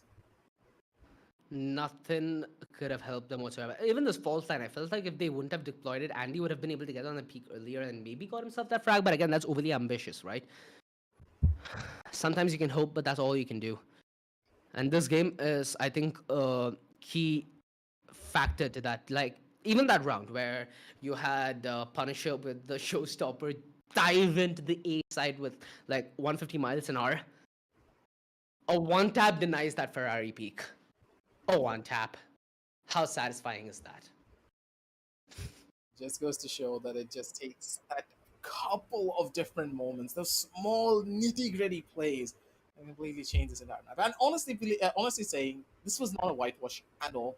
No. Both of these teams, they played out of their minds. I saw incredible shots, and this felt like a proper match where the team earned their victory through pretty much gritting down on their teeth and just being the better team in general. They played Valorant to their fullest potential, and they were able to rise up to the top. And Blind, you deserve this victory. But at the same time, MRZ, do not feel discouraged at all. You're still going to have a lot of chances. Qualifier series right around the corner as well. So you could just get that opportunity once again to go down over onto playoffs and be on the main stage for us to cast. But for now, ladies and gentlemen, it was a long day of 4 sets. Yeah, It that was an incredible night full of intense games. Some of them were a little bit more one-sided than we would have hoped for, but hey, it's around the 32. Stuff like this will always happen. But what other thing is happening is the amazing discounts that we have for you down in the description below. You can get a $9.99 off on the latest LG Ultragear esports monitor, the LG 24GN 600, by using the code UG999 at the link in the description below. Check it out right now if you want to get yourself that latest peripheral that will step your game up and also allow you to compete at the highest level with all these professional players that you see on the screen. But for now, we're going to be signing on off, and we're going to be seeing you tomorrow with a lot more action for the LG Ultragear presents the Esports Club Challenger Series powered by ZOTAC Gaming. Good night and happy gaming, everyone.